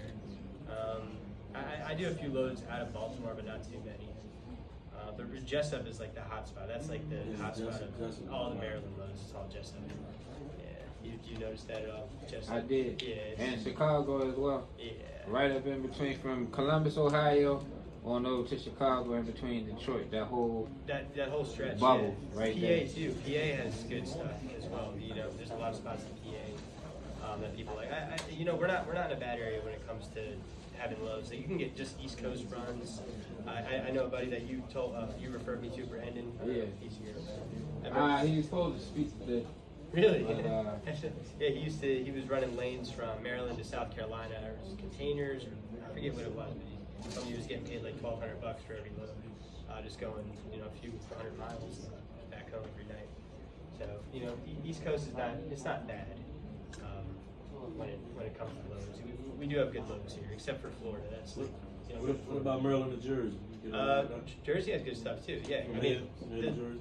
yeah, it doesn't pay as much as it used to, but it's still there's some hot loads. Carteret, Bayonet. And Cali, what about Cali? They say it's harder to get loads out of Cali. Or It changes. Sometimes it's harder to get in. Sometimes it's harder to get out. Then you got northern and southern. Yeah, and then when that happens, I feel like the prices usually balance out. Like if it's hard to get loads coming out of Cali, they usually pay less. If it's hard to get loads coming out of Cali, they usually pay more. Yeah, because there's not as many loads, they need a trucker to move it. I believe that's how it goes. So the prices always balance out. Yeah, you have California, Chicago, Jessup, PA is great. Virginia has some good stuff. You might find some good stuff around Richmond. So there's a lot of people here with vans. What's the best area for them to go to from here? Indiana and back. Here to Indiana, Indiana back. Here to Chicago, Chicago back. Because you can get there in one day. Right. You can cover 700 miles in a day. Those what I found are the best. Especially last year when from Chicago here was paying like $3,000 a load. You could make like $3,000 a day. I think back then you could make like On 15,000 one a day. end, Yeah, one way. not going. Yeah, overall you'll be making like 5,000 every 2 days, some 5,000-6,000. Is that would that be About 2.5 days, because you got to factor in loading and unloading. fuel stuff, fuel as well? Well, the time it'll take you to load and unload, and if everything goes exactly according to plan. Oh yeah, if the shippers and stuff are still open. Well, if you get there and you got trucks waiting to get loaded, and that'll take you some time. Yeah, some other people asking some questions because he came out here to put y'all down with what's going on. I got a question. What about automobiles? I've shipped cars before, not too often. For a broker doing it, you mean, or for an actual like car carrier doing it? Well, for a driver. I've heard of them getting paid really well. I know a driver that makes runs from New Jersey down to Georgia every week. He picks up cars along the way, drops them off. I remember I don't know how much was he making? I think he was making like $7K a week or something like that, $6K. He was making good money doing that. He had his own car carrier. You could put I don't know how many cars you could put on those, but you can make good money doing that. Tow truck drivers make good money. Anything in that realm makes good money. Do you have car carrier? Yes, a car carrier. Depending on the area. So yeah. how much would you roughly charge them to? It all depends. It's very. Sometimes my customers will request to just have their car on the trailer and no one else's. At that point, it will pay like $4 a mile, something like that. If it's just that, like I had one. I moved it on a flatbed hotshot from I forget where it was, somewhere. I think it was Denver. Yeah, it was Denver, Colorado to Maryland. I paid him. It was like $4 a mile. So. Yeah, they give y'all special requirements. It was strap it, chain it. It was a like a luxury car. It was nice. It was like a $100,000 car. It was like a '69 Chevelle. I don't remember what it was. But you can make good money. Honestly, any industry within trucking, if you stick with it, you can make good money. And you know the market. Like even drive-ins, if you know that you can get a higher paying load than what brokers are paying right now, if you know how to finagle the market, you can do stuff. And you So know do which y'all deal areas. with a lot of dispatchers? Yes. Yeah, recently, I've been swaying away because I've had a few like bad dispatch experience. I like working directly with owner operators now, but I do. Do you use dispatcher? No. No. I discourage people from dispatchers, and box trucks. Yeah, I don't. No, but you telling me some new information. I'm going off of, I don't see money in box trucks. And I've known people to think that's a stepping stone to go out and get into it. And you're looking at dozens of loads versus thousands of loads if you're looking at full trailers. You can still make good money, and you usually pay less to maintain it. You can still make good money. You could definitely make over 6 figures. Probably on like the mid end of 6 figures. I'd probably like $150,000 a year or something. Less Yeah, maintenance. You won't be making like bad money like $250. No, you'll be making a good living. You can't complain making $150,000. That's good money. Well, that depends, right? What? It depends on how many loads a person can get into their vehicle. Yeah, especially if you haul parcels. I know people that go from here to Cali and they'll make like $6,000 on a box truck hauling parcels. I'll be paying them like $2,000 for 2 pallets on a parcel, and then another broker will give them $2,000 for 2 pallets, and they can put a bunch of pallets. So if you have and that's where a dispatcher could come in handy if you have someone to map out your schedule. If you have a really good dispatcher, like, well, I got you another load in Indiana, and you pick up 2 pallets, and then you stop by, Denver, you get 2 more pallets, and then 2 more pallets right next to Cali. So Marshalls is a really good place. Instead of taking full loads, partials, because you get multiple payments, right? It's more time. It's a lot more mapping out, but it pays really good. I know a box truck driver that she's been working for 2 years on the art of like finding partials, and she's the one that told me about that. I'm like, I never really thought about it, but if the money stacks up. It does. Blue Grace. Huh? Blue Grace. Bluegrass? That's where you find a lot of them parcels. Oh, is that another load board? It's some brokers go on to put these partial loads together. I did not I know can send about it to that. you. You can send it to me too? Yeah, that's pretty cool. I like that. Hell yeah. She's gonna be a broker. Watch. Anyone have any other? Yeah.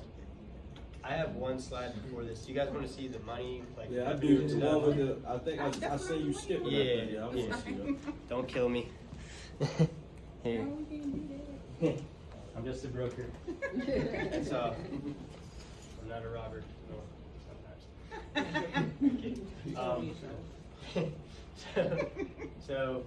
Like I said, I started in October 2019. So, my last company, I had a brain injury. I wrestled, so I had bleeding in my brain, and they let me go. They fired me.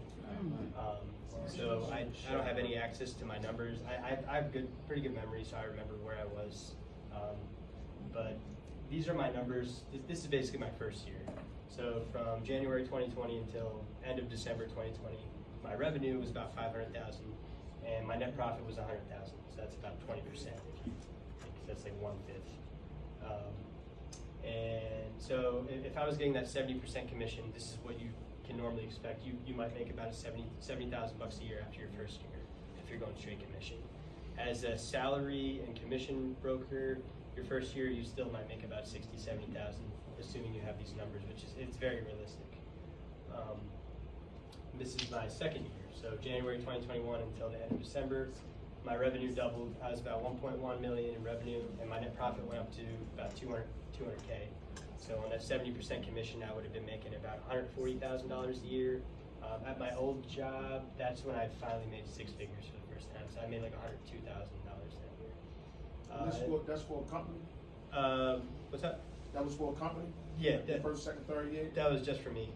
That was, and I got all my leads from scratch. They never gave me anybody at all. I just called from scratch, and I developed all this business on my own. Are you asking him, was he an employee? Yeah, was he working for a company? Was that the first people you worked Yes. with, like in the trailer? Yes. Yeah. All of Okay. these. Yeah, but they never gave me any leads or anything. I sourced You them all. got your own leads. Yeah. So I sourced them all myself. Excuse me, you still work with a company, right? No. Oh, you No. got your own thing now.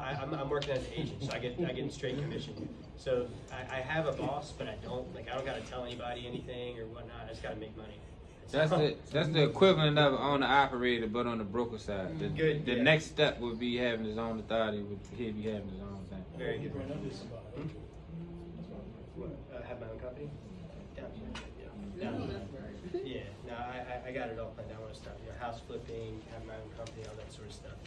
You got a question, right? So, are you open to giving people information to do this? Oh, yeah. You mean training brokers? Well, I'm gonna introduce you to everybody with their authority. She's one of them who has her own authority. And she wants to. You want to become a broker as well? Is that what it is? Not all of it, but I'm saying you Some want are all of it. to get a load up, like, To give you Like loads? you have available free loads. Oh, yeah. Call me. Call me. Yeah. Hey, a lot of my stuff is spontaneous. So a lot of my customers tell me like a day before they have their shipment, and then one day I might have like 7 loads on the same day, because everything's an emergency nowadays. So if it's spontaneous, do you charge more? Since it's like last minute? Depending on how quickly it is to find a truck. If it's a very barren area and I got to spend hours finding a truck, like if it's like New Mexico or Vegas or something very barren, I'll charge more. It's all the same principle though. It's all if it's gonna take me like a snap of a finger to find a truck, then I'll charge them like 15%. If it's gonna take me a little bit more time, like maybe a few hours, I'll charge like 20-25% because I got to take into account how much I got to pay myself. For the So you hours. don't choose to charge higher rates because of the spontaneous? No. Yeah. I thought about it though. I have thought about it. It depends on the customer as well. Well, You'll sometimes, go ahead. Sometimes they do. Like if a truck was on the load and it broke down, and this last minute they need to hurry up and get it delivered. Sometimes they'll pay more for it. If there's no trucks, so for example, on Friday, end of the day, 5 p.m., my customer wanted me to book 3 trucks from Maryland to Topeka, Kansas. Average prices are paying about $2 a mile, which is $2,000. I paid my driver $2,500 for each load because he was available, he was ready, and so technically I did charge my customer more, but I didn't up my margin at all. That's just because the truck cost more. It was last second as it goes through. Covered all 3 loads for $2,500. Yeah. So it took you 3 years to get up to 3 years. 1.3 million. 3 years. Yeah. Well, no, so this is in 8 months. I was going to be making $2 million, but they let me go. So in 8 months, my net profit was $250,000 in 8 months, which would be about $375,000 in the year because my stuff is pretty consistent. And my revenue was going to be about $2 million. I'm sure it would be. Right now, I haven't even seen the numbers now. All I know is I'm making about like $5,000 to $7,000 right now. So I'm making enough to pay my bills. I can save a little bit, but I'm not making nearly as much as. Yeah, but it's gonna come. That's only because you got the non-compete clause. Once you build back up, then it's gonna. Yeah. So you said to wait 2 to 3 years before you venture out for 1099. Yeah, I would, unless you have a lot of money saved up, or I mean, obviously I can tell you're really motivated. But if you want to start working as an agent for these companies, you call them, you let them know I'm really motivated. I know I can bring you business. And if you want to go in without any experience, some of these companies will hire you. But most of the time, 95% of the time, you're going to have to start with a salary, sign a non-compete to get your foot in the door. That's usually how it goes, unfortunately. Although they might be banning non-compete soon. So you're trying to find the trucks, the vehicles to go. So would it be a good idea to have vehicles before getting into it, so that you know that you had it? No, because like I said, I didn't even know anything about this industry when I first got into it at all. Like you just gotta know how to talk to people. That's all it is. Y'all over talking to man. No, I don't care. I love it. I care. Y'all gotta get a man the respect to get his thing off. Yeah, I love it. Is your company like factory? Yeah. Yeah, we got really good credit. It's called Pierce Worldwide. We got like 70 other. Pierce. You know Pierce? Anybody? Yeah. They're pretty. They're good. I've always had them in my backbone in case my company ever let me go. When I told them that I got let go, they're like, "Yeah, we'll take you on." And I explained to them that I didn't have a book of business, but I could get one, and it might take me about 6 months, and they were very lenient with me. But you can make good money. Like in my peak last year, I would have been making close to $280,000 a year, and that's after 3 years. I bought a house right before I turned 25. I bought a house. I had so much money I didn't know what to do with it. Hey y'all. Hey, hold on. This shit gonna stop. Y'all wanna talk? Go outside. I done paid the man to come to teach y'all. He gonna teach. You got something y'all wanna talk about? Step outside. Give this man his respect. So money. Yeah. So when I grew up, I didn't have any money at all. My parents are still renting. I don't have money. So when I first started getting money, I'm like, I don't know what the hell to do with it. Like I was getting like $3,000 every week, $4,000 sometimes, and I was like, what do I do? Like I bought random stuff. I spent like $25,000 on Amazon last year because I didn't know what to do with my money. random stuff. I forgot to return like $5,000 worth of items. I bought like 3 different doorknobs because I wanted to see which one would look better on my door. Like I never had money. I was like, this feels good. It feels really good. I would go out traveling.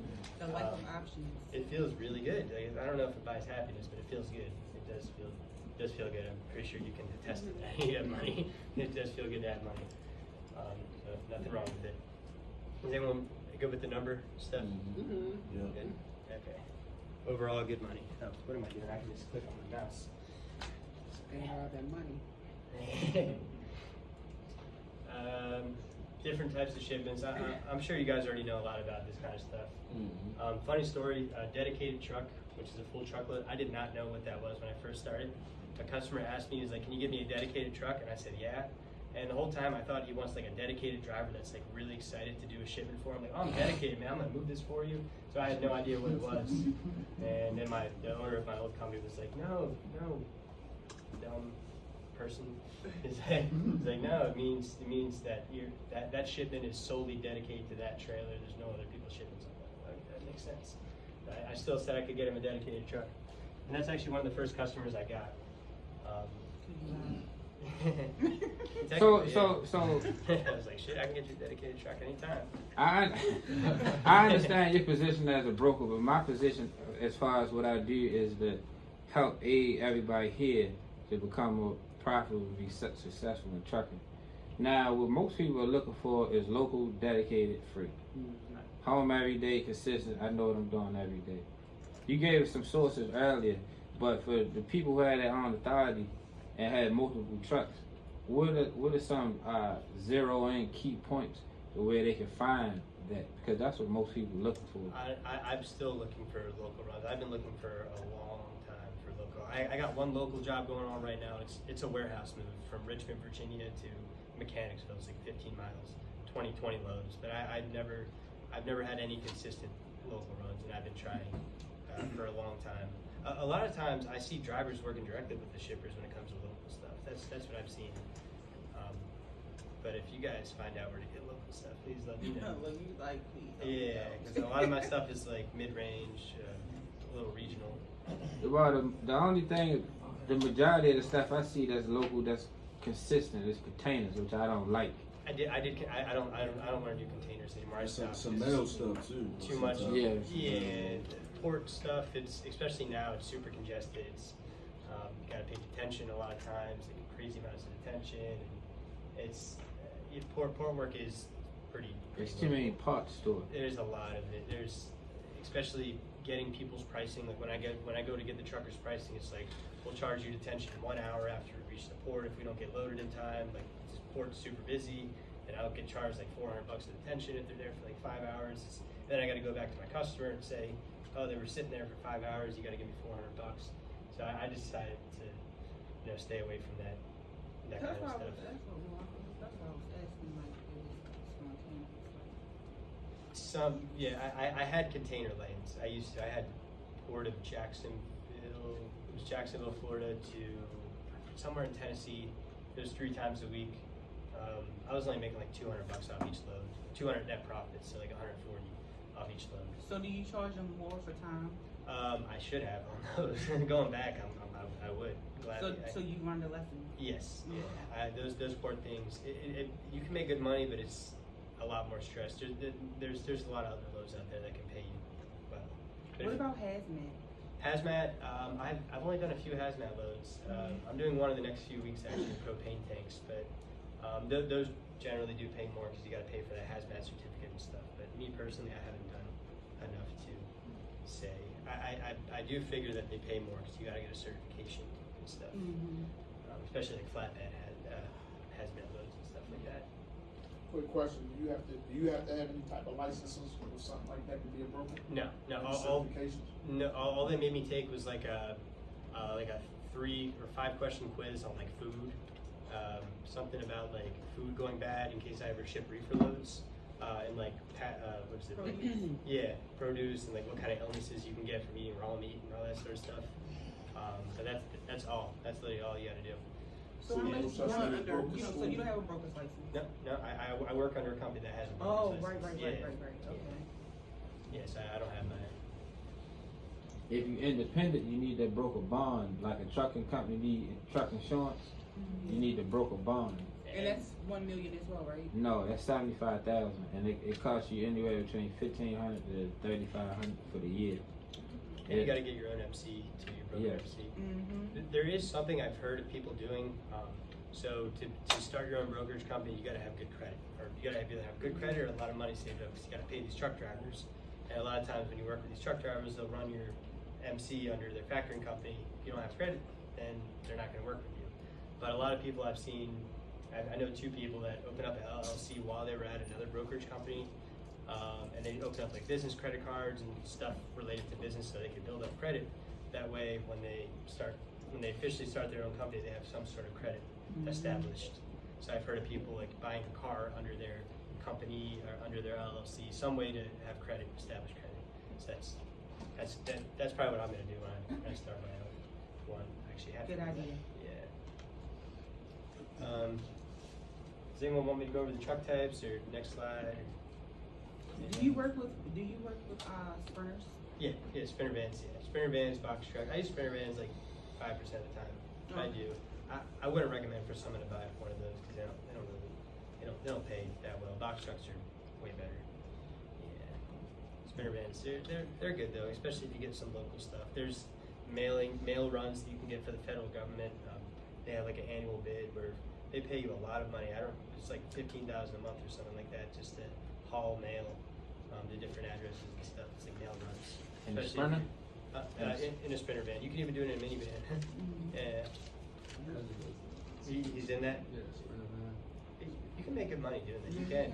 Yeah, you can. Yeah, you gotta do that because it's not dock high. A lot of them, you gotta do the unloading and stuff. Yeah.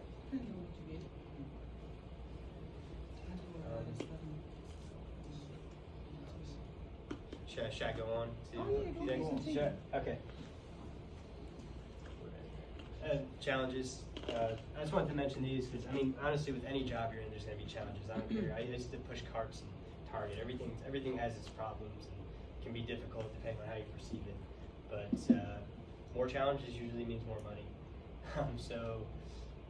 The biggest thing, obviously, there's so many things that are out of your hands, because you're the middleman.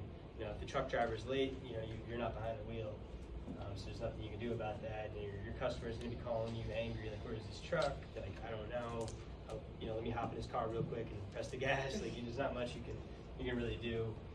So a lot of things out of your hands that you just don't have control of. But the one thing you do have control of is your interpretation of what's going on and how you perceive that stress. And through all of that going on, you can never let your customer know that you're stressed out.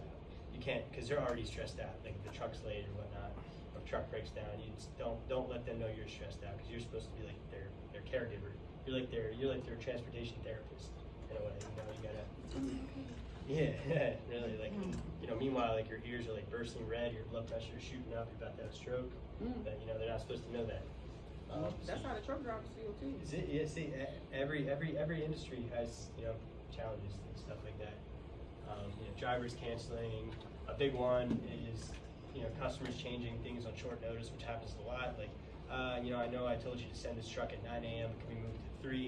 And then I call the driver. He's like, man, I'm gonna be sitting here, and I gotta pay him detention, or he might cancel on me. Then I gotta go back to the customer and let him know they gotta pay detention for that.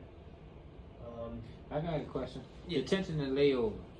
So we have set rates, but what are y'all charging the customers for layover and for detention? So in terms of detention, I usually, whatever the driver charges me, I charge that directly to my customer. So if drivers charge me like $70 an hour, I bill that right back to my customer. I don't upcharge on that at all, and I'll upcharge on layover. Usually drivers tell me to pay them like $250. I've had $400 for layover before, so it all depends on what the driver wants.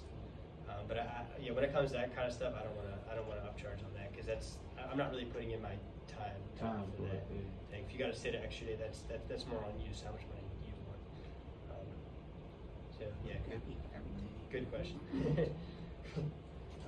Excuse me. Is that like how does that work? Like that per hour or like detention? So usually in most case scenarios, for the driver sitting 2 hours, that's free. They don't charge anything. But anything after 2 hours, they charge like a set amount per hour. Like if my truck's sitting here longer than 2 hours, I'm gonna bill you at $75 an hour after that. Okay. And so even I've had drivers, even if it goes over like 5 to 10 minutes, I've had them charge me for the full hour, considering it went over 2 hours. So it all depends on the driver, the relationship you have with them. But it really depends on what the customer is willing to pay, right? Because as the driver, we can say what we want, but a lot of times it's already kind of stated, like what you guys are paying. See, I thought it was a broker. You just like explained to me that the customer pays layover and tow new and all that. Yeah, it's a customer. Sometimes, sometimes I don't. Especially if it's a brand new customer, I don't bill them at all for layover. I take the cut. Okay. I like to do that. Yeah, because you're building your relationship. I don't. If it's the first time, I want to build the relationship. I don't want them to think I'm just haggling them for every bit of price. So usually what I'll tell them is, I'm gonna take the cut for this one. You guys don't gotta pay anything. So you don't think other brokers are charging them for? Well, I understand because you are trying to get into their pockets, but I think he probably just a good one, but I think some of them Yeah, might keep that understand. money because sometimes they say they don't pay layover or they not They paying keep it. detention. They might just keep it. A lot of them, they try to only pay you $50 an hour. We wouldn't know. I've never. Sometimes you'll ask a broker for a layover for some that didn't have nothing to do with you. They might even have a limitation on what they want to pay you and stuff like that. Or sometimes you gotta hassle them down to get the actual The layover in the first layover, one. the Yeah. actual detention. Because I've had brokers that said they gonna pay the detention and they just straight send me a new rate card right then and there. Yeah. Then I got brokers that also that then told me, oh well, let me talk back to the customer. But probably because now after talking to you, they probably afraid of asking the customer for more money, and they already decipher their profit margin. They don't want to go on their profit to help us. That probably does happen. Sometimes I'm afraid to call the customer, but I still pay the driver. That's why I'm saying. That's why I it's still- more good. Yeah. More good one, 'cause It depends on how. Don't be afraid. It depends on the relationship you have. If it's first few times, You I'm been still gonna pay holding the out driver. on us. What do you mean? You coming out, I'm starting to see you know more than you been acting like. Oh, I do. It's an investment. Uh, It's an investment. That's You good. take the cut. You take a cut like 1, 2, 3 times, and eventually you build that customers. You build their trust. And you still pay the driver. Yeah. Whatever you do, you don't skimp out on the driver. That's one thing I know. You don't skimp out on yourself either. But it's an investment. I'm looking at it long term. Yeah, that is long Yeah, term. I'm looking long term. Yeah, rapport. Immediate Yes. result.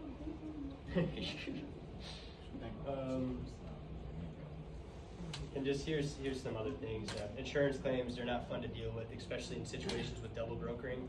I've lost maybe 4 or 5 customers from double brokering. You guys know about double brokering and stuff. Yeah. That's literally the worst thing that can happen to you ever. well, they got some schemes running right now. People start up, their MC, they get a bad report on their MC, they start up a new one. Yeah, but I just had 2, and it sounded like almost the same person. They booking loads, running them up, and hurry up and getting paid, but they never plan on paying the driver. Driver never, and then the driver calls you a month later because they didn't get their money, and somehow finds my number from like a bill waiting or something. You got to pay the driver. So we've already paid that double broker, and now we got to pay the driver. Right, so it seems like a bad. I got a paid lot of twice like that because the customer saw the paperwork and called me and decided not to pay the broker on one of them, and the claim paid me. But the broker said he wasn't paying that extra high rate that the double broker used in order to lure me in. Yep. So I got paid like 75% of what the load was supposed to pay, and then the bond paid me like 60%. And then I had another one where the customer paid me the full amount, and we still going through the claims process with the surety company. Those are long processes. It is. It takes about 6 months, but if you ever pick up a load and don't get paid, you call the DAT, or you can find it yourself, but DAT will look it up and find that surety bond information. And then you contact the surety bond company, initiate a claim, and then they'll do an investigation and they'll pay you out. But it's going to take you a little while. It can take between 60 days and 6 months. It takes, a Yeah, long I time. never knew you can do that. Yeah. I got flapped a couple of times, but It gets I everybody. wish you would have called me. You get double back and pay them. Yeah, but depending on what kind of factoring agreement you got, if it's recourse or non-recourse, because if the factoring company don't get paid and it's recourse, they can come back and charge you back. Yeah, bought charge me gets- back, but I didn't know how to go after the broker. So what you just said, I didn't know how to double back on them. I didn't know to do all of that. They got surety bond companies. DAT will find it for you, or you can look on Safer and put in their MC, and it'll pull it up. But traditionally, what they do is they run a scheme. So they got 75,000 to run up. So they try to hurry up and run up as much as they can, because the bond is only going to pay the money that's within the 75,000. Okay. Everybody else after that is ass out. Absolute loss. So you gotta hurry up and get on it, because they'll try to keep booking loads and run the money up. And if you wait too long, then you're gonna be SOL. It's messed up. And now, especially the first time I'm working with a new carrier, I'll tell them, you send me that driver's number. If the driver doesn't pick up, he's got to pick up within a certain amount of time because I'm doing this for my sake and the driver's. I got to get in touch with the driver. Sometimes I make them even send me a picture of them sitting next to their truck, showing the logo and everything, because I want to make sure they actually work for this company. I had people ask for the VIN number of the vehicle and then insurance with the VIN number on it. It's sad that you have to do it nowadays, but just for like the first one. But there's operations right now where people in different countries are starting brokerages and running it up and then moving on and running it up again and moving on. I think that's like the worst thing you can do to somebody. About the double booking, because that actually happened when you say like people will be like running an MC number in the ground and stuff. Another one, they got this thing. Do you use Courier 411? That was gonna be. I use Carrier 411 and I use Highway. I love those. And the FMCSA. If you search up, you can search up the miles. If it shows they've been around for 4 years but they have 0 miles on there, that's a red flag. If they have 0 miles driven, because it's got to show. You ever had a courier that possibly in the 411, I mean in the Courier 411, they had like a mistake? Because it actually happened to me. I was tied to another company that I never heard of before, and I was denied from a couple of different brokers because they thought that we were the same company. Oh, you know, I know what you're talking. Sometimes I'll type in an MC, and a few different companies will pop up on Carrier 411 or Highway. I think I know what you're talking about because they might think that you're related to this company, or sometimes they reuse other people's address. Right. So the good thing about Highway is when you look up at MC, it'll show the address, and a lot of times they'll try delivering mail to the address. And if it says mail undeliverable, that means they're probably not there at that address, and they're using a fake address. So they might have even been reusing your address. I've seen that done. Yeah, they do a lot. Sometimes I had one company reuse an email, or not reuse an email, but it was like 123 it was supposed to be 123trucking@gmail.com, and their email was 123truckings@gmail.com. So they made it look so similar, but it wasn't the exact same. So they're the sources that they use to compare these other companies. That's what makes them like classify them as the same company in Courier 411. I think like addresses, like they pull everything. That's what I believe is what they do. They pull addresses, names, emails. So you do have access to Courier 411. Yeah, it's great. Yeah, this is a lifesaver for a broker. Right. And personally, I like Highway better, but they're both good. Oh. You just gotta check and make sure you have them send you like a picture. Get access to that. I don't think they're allowed to. Yeah, they don't allow. Yeah, they're not allowed to. Yeah. Yeah, they called and tried to do an interview with me and everything. So have you ever tried? I'm sorry. Have you ever tried to look up a company from off of Brad? From what? From Brad and Don. No, actually, no.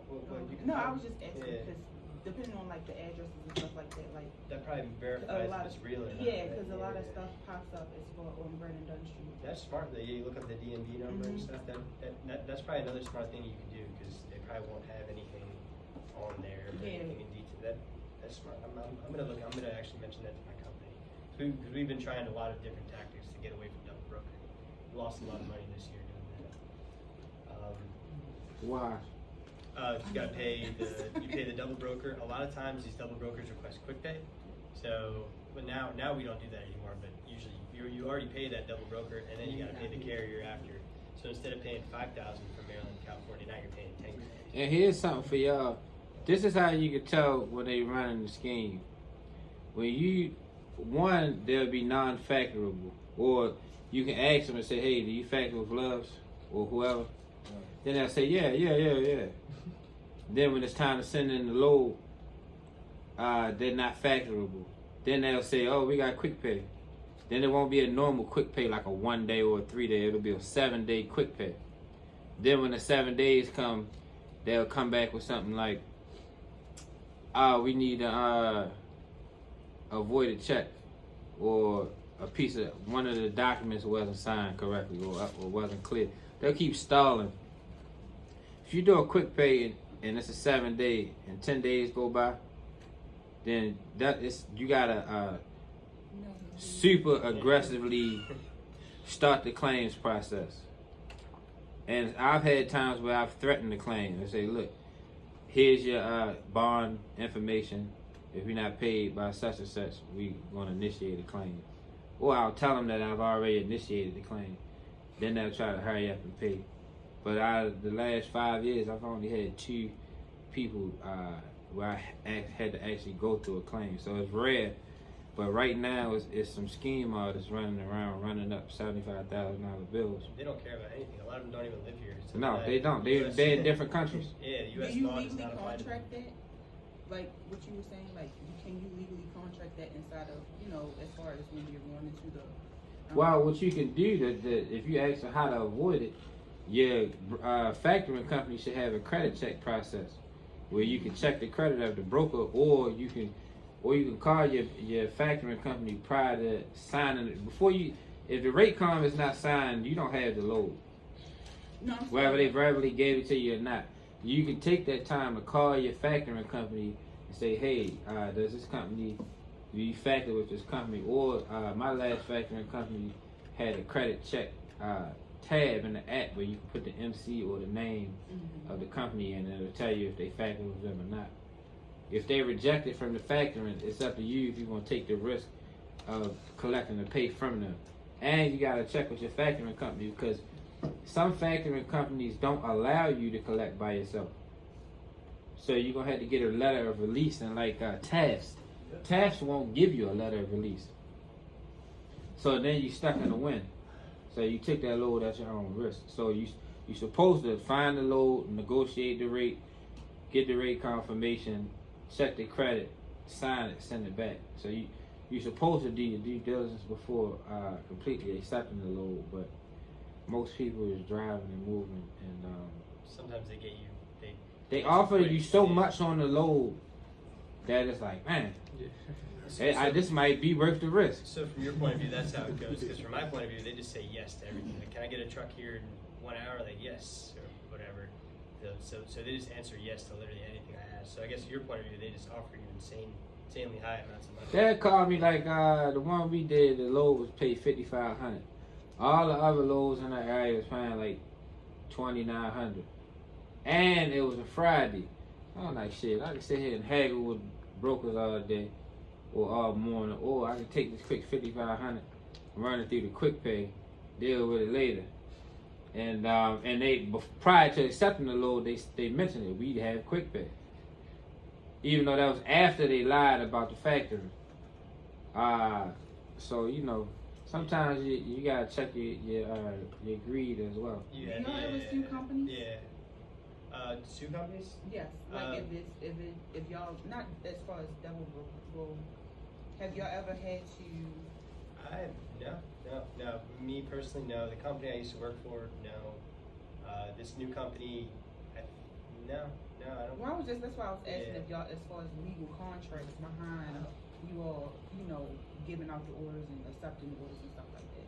I don't think no. The only truck company I've ever heard suing people is TQL. That's I'm like just the saying to hold people yeah. accountable for what they're doing. No, I don't think not in my realm, but I've heard of other companies. Just a question. I know TQL. It's not called suing. They put a claim against the surety bond. That's not. I don't want to say sue, but it's what you're saying, but it's just a different terminology. They file a claim against the surety bond. It's not necessarily suing them. But there are some companies some years back that ran up millions of dollars and filed bankruptcy. And had open invoices. Yeah. I've heard of a few companies actually doing so that. I think they did go through a class action lawsuit at some point. A lot of businesses did that before COVID too, because they racked up a big freight bill and they closed down a lot of them because COVID and they couldn't pay them. I don't know if they did that on purpose. You know, stuff like that. You can't pay. You can't pay, and the courts can't tell you to pay if you don't have the money. It sucks.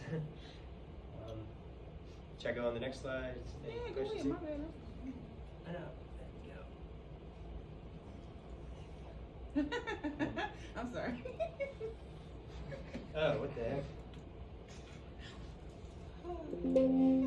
That's the last one? I gotta be mobile. I gotta walk. Nah, I think I got like one more. Well, these two are basically the same. This is basically how I guess we already went over. Actually, we already went over all that. We were just discussing double brokering and carry the 411 highway. Oh, let me, you have these? Yeah, I can send you the PowerPoint. Okay, yes, Yeah, yes, yes. yeah, I have my contact information. Mhm. You guys want me to go over how like when I work with new carriers, I vet them out and stuff, or? Can you explain carrier 411? Cause I'm Yeah. blind right now. Oh yeah, I love to. Yeah.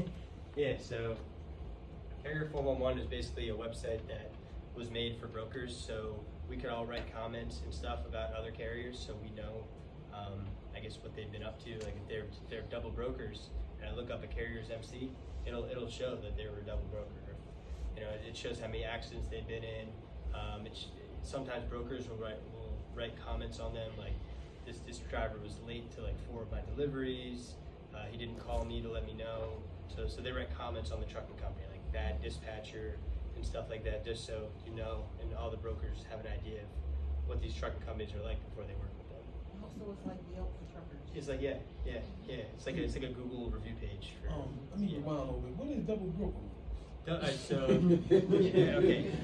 That's a good question, though. Great question. So double broker.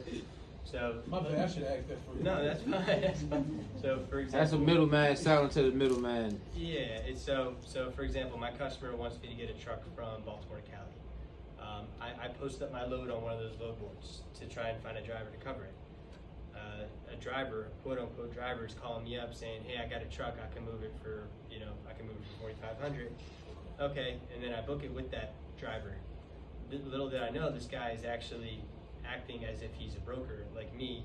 So after he hangs up on the phone with me, he calls up a driver, even though he's not allowed to, and he says, like, "Listen, I got this load from Baltimore to California. I got the whole rate confirmation. I got all the details.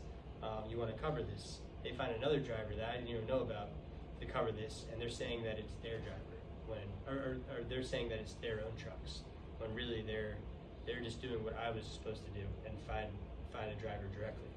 That's what they're doing. So they're acting as if they're a carrier when they take the load from me, Right. but really they're taking my shipment and they're giving it to someone else when they're not allowed to do that. Right. So if stuff gets damaged, because the point is, I never sign contracts with those people they give the shipment to. So if something gets damaged, that driver that actually damaged the shipment, I can't go after him at all. I can't go after his insurance, and the load won't be covered because he never signed a contract with me. I never got his insurance information or nothing. I just have that information of the company I booked with. I didn't know they went behind my back and acted as a broker. So the whole time you booking with a person that is acting like a carrier. Yes. Okay. Exactly. And usually they don't even have their own broker licenses. They don't have one. They're just giving a shipment over to another carrier, and usually they promise to pay them an astronomical amount because they know that the carrier will take it. But the carrier in the end usually doesn't get paid unless he finds the broker, the original broker like me, calls me up, usually angry, like, "Hey, I was promised $6,500 on this load," and I gotta tell him, like, "Well, I agreed to pay $4,500. Here's the contract. Here's the agreement I signed with the first people. Like, I'll pay you, but it's only gonna be $4,500. A lot of brokers will just up and not pay you at all. But me personally, I know I gotta pay the drivers. I gotta take the loss for it. It sucks. So do you? I'm sorry. So why do you, when you look on the load board, you see multiple loads that are the same by different brokers with different rates, but they're identical loads? So usually from that, it's usually cheap customers that are just reaching out to a bunch of brokers for rates. Those customers I usually don't work with, but if I'm working with a new customer and they ask me for a quote, and I go and I look up that lane and I see there's like 5 different of my exact same shipments posted, I know it's probably not a good idea when I work with that customer because there's so much competition. They're working with TQL, CH Robinson, all these other brokers that have that are fighting for the same exact load as me.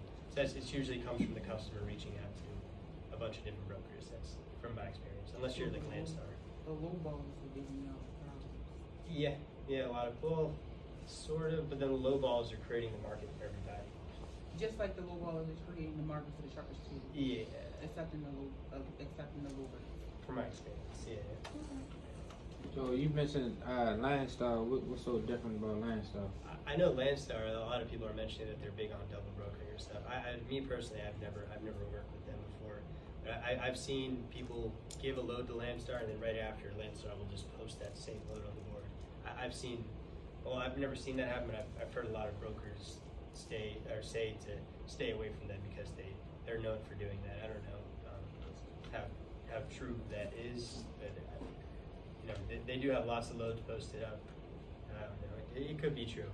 I've heard some iffy things about Landstar. Do you work with Landstar at all? I do. You do? Do they give good loads?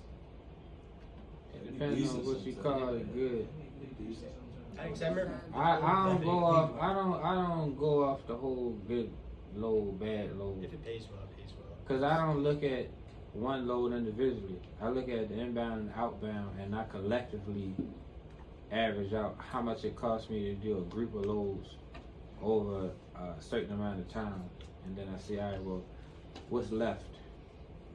So if I get 1,600 or 1,800 to go from here to Chicago, that would appear to be a bad load. But if I'm getting 2,500, 28, 3,000 to come back for the same exact miles, that appears to be a good load. I don't think either is good or bad. I combine them, and then I say, okay, I did 700 going, 700 coming back off this 1,400 mile load. You know, I just got 4,500 or 48 or whatever I made off of it. Then I determine, was it worth my time? I find out my net profit, and then I equate my time. How much time did it take me to do it? Because that's what I'm doing, is trading my time. That makes sense. Yeah, you take into account the whole shebang, like how much. Like if I take a load right now to go to Massachusetts, Boston, and I get $2,000, that seems like an excellent load. It's only 300-400 miles. Coming out, you might get like 1,200 or something. If that, depending on the time of the year. Yeah. Now that appears to be a bad load. Now if you put both of them together, that's when you get the real picture. That's a good point. So I don't look at them one way, because I understand it's a different demand in both areas. And you'll find good loads with different brokers. Some brokers will first have like bad loads posted, but then they might have a lane that's paying really well. So it depends on the area too sometimes of the broker, the types of shipments. Yeah, I like Chicago. Chicago's you can't go wrong with that. No, I like Chicago. That's a good one. Does anyone have any questions on anything here, double brokering, nothing like that?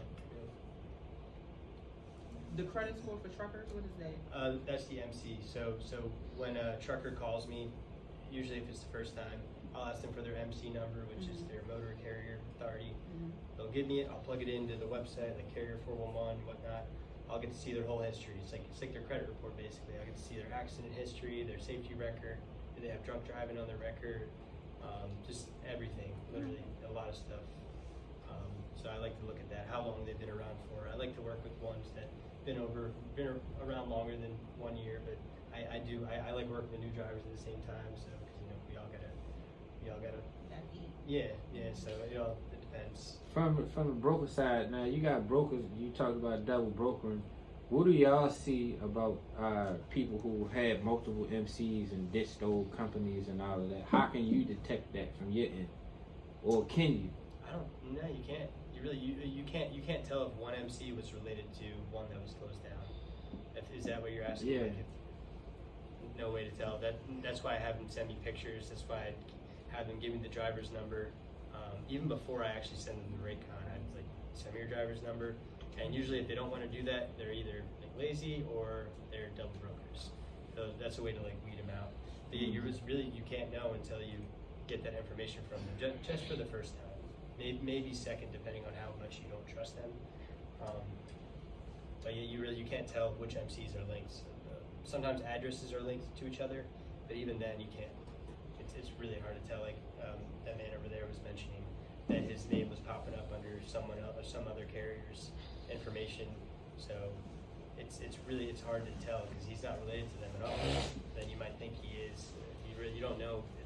That's why it's just so wrong that people are doing this in the industry now. It takes out a lot of the trust that's been around forever. I'm on the trucker side for this. I'm on their behalf because you can have a company have bad partners, or you can start off, move too fast, learn from your mistakes, ditch your company, start a new one.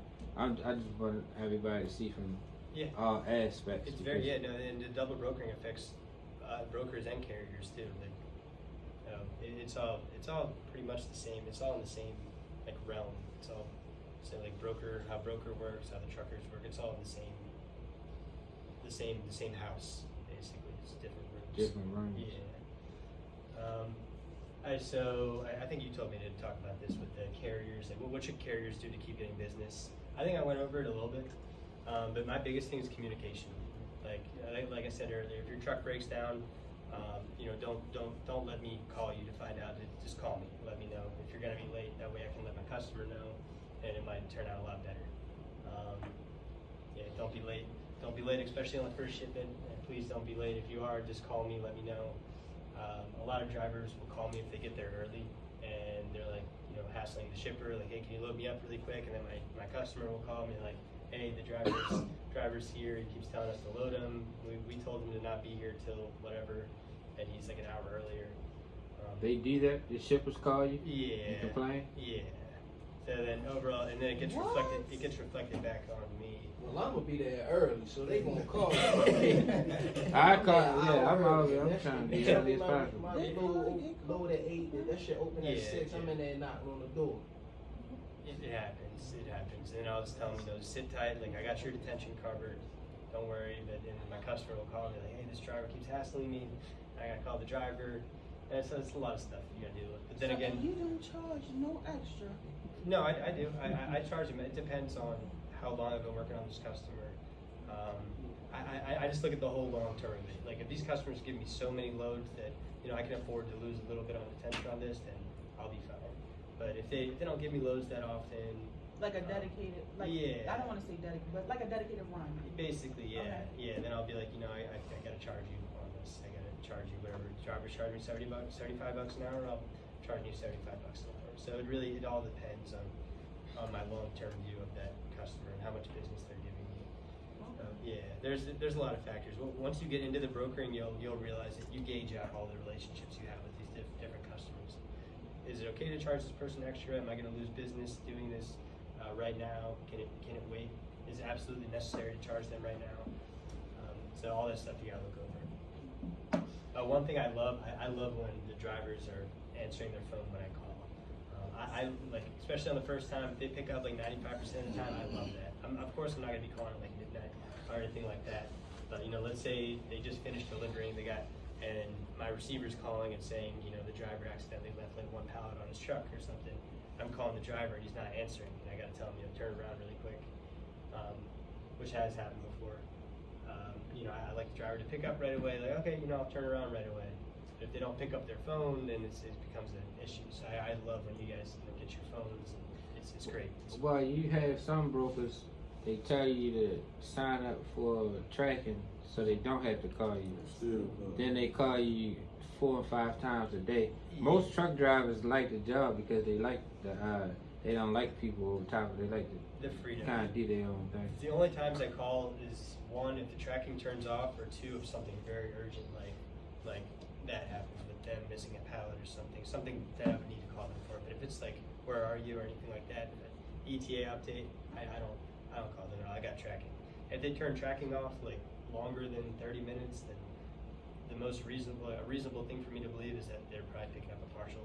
That's what brokers think. So that's why it's a big thing for me. Like, don't turn your GPS tracking off, especially if I know the load wasn't full. Let's say they only loaded like half the trailer. It's what's going through my head is, they're probably turning it off to go pick up another load, and they're gonna turn it back on.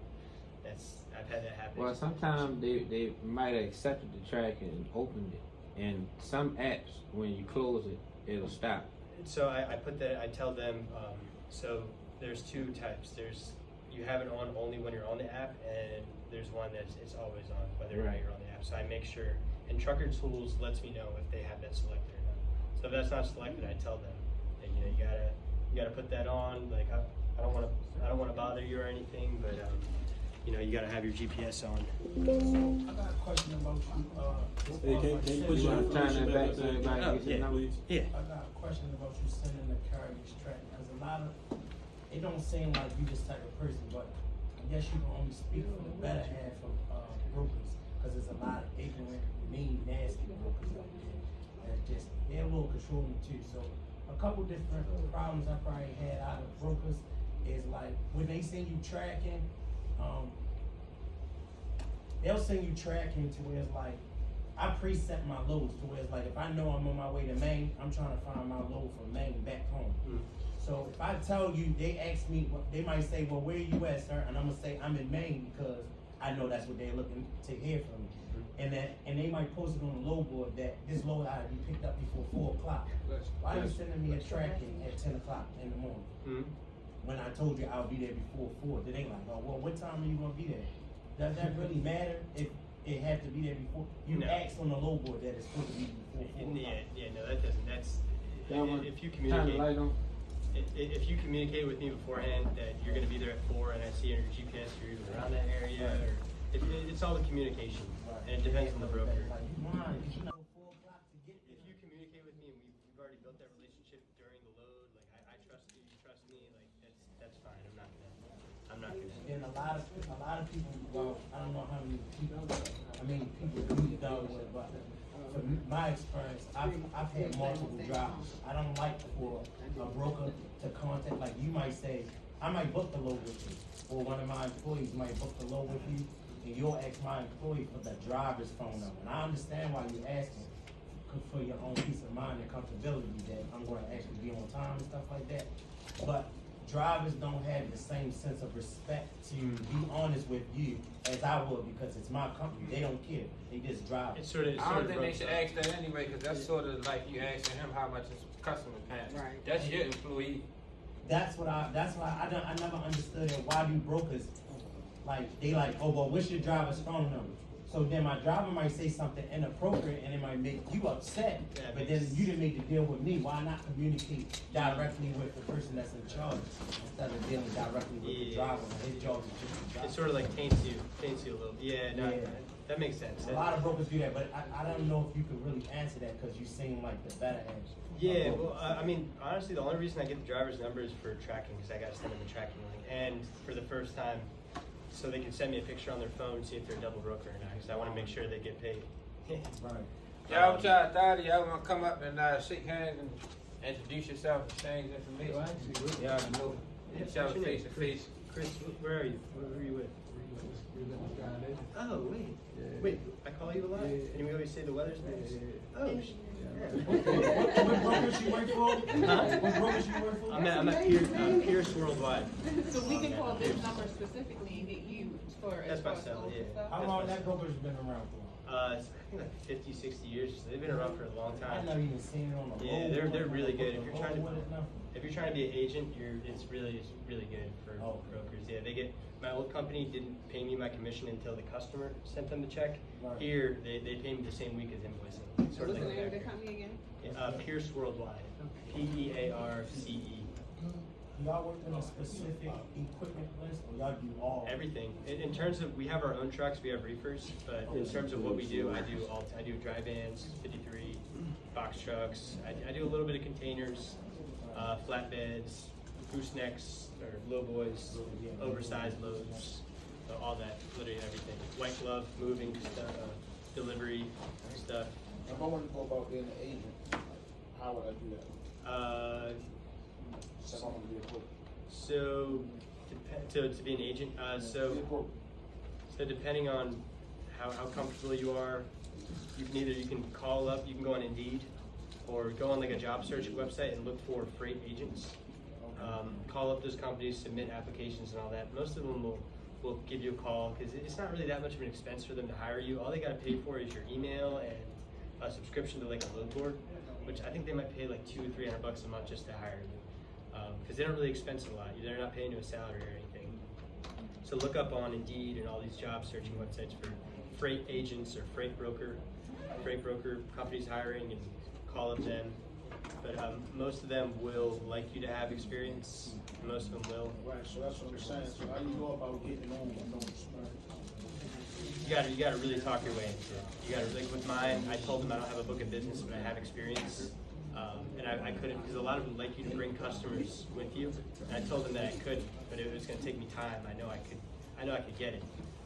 So if you can talk your way through. If you work in trucking right now already, so you can say like you know you've done a little bit of it, and you know if you're given like 6 months or something that you can bring that business. You can talk your way. If you don't want to. Yeah. It makes you confident because like you like talk yourself up. Now you got to do it. And you already said you're doing it. Yeah. So it sort of like puts you. It sort of like Holds you accountable. Yeah, holds you accountable. It makes you do better. So, I personally I don't like the W-2 companies because non-competes. I don't like them. I don't agree with non-competes at all. I think that's very. It's not right for people. You can't take somebody's customers from them. It's like eating at McDonald's and then McDonald's having you sign a contract. You can't eat at Wendy's anymore. Like you can go to different places. And if the customer wants to stay with you even though you're at a different company, then I think that's right. I think legally it might be okay, but your old company can still sue you for that, and you still got to pay legal fees. So it's a gray area. I just don't like non-competes. I could talk for days about those. It's like the worst thing. You're gonna be. Yeah. Just good. Did you say you wanted to be a broker? Yeah. Have I worked? Are you guys? Okay. Are you guys in the same trucking company now? No, sir. You have your own separate one? Or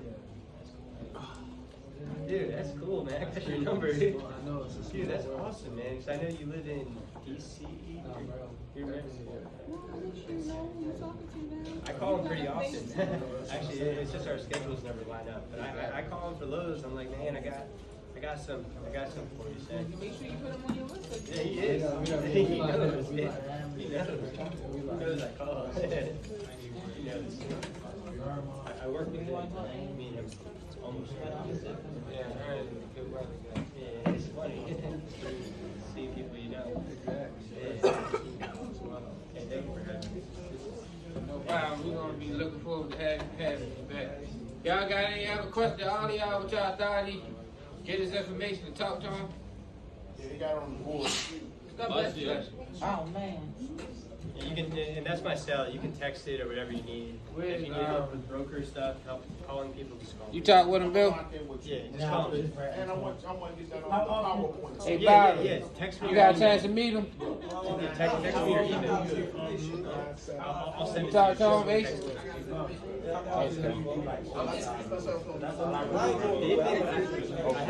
I had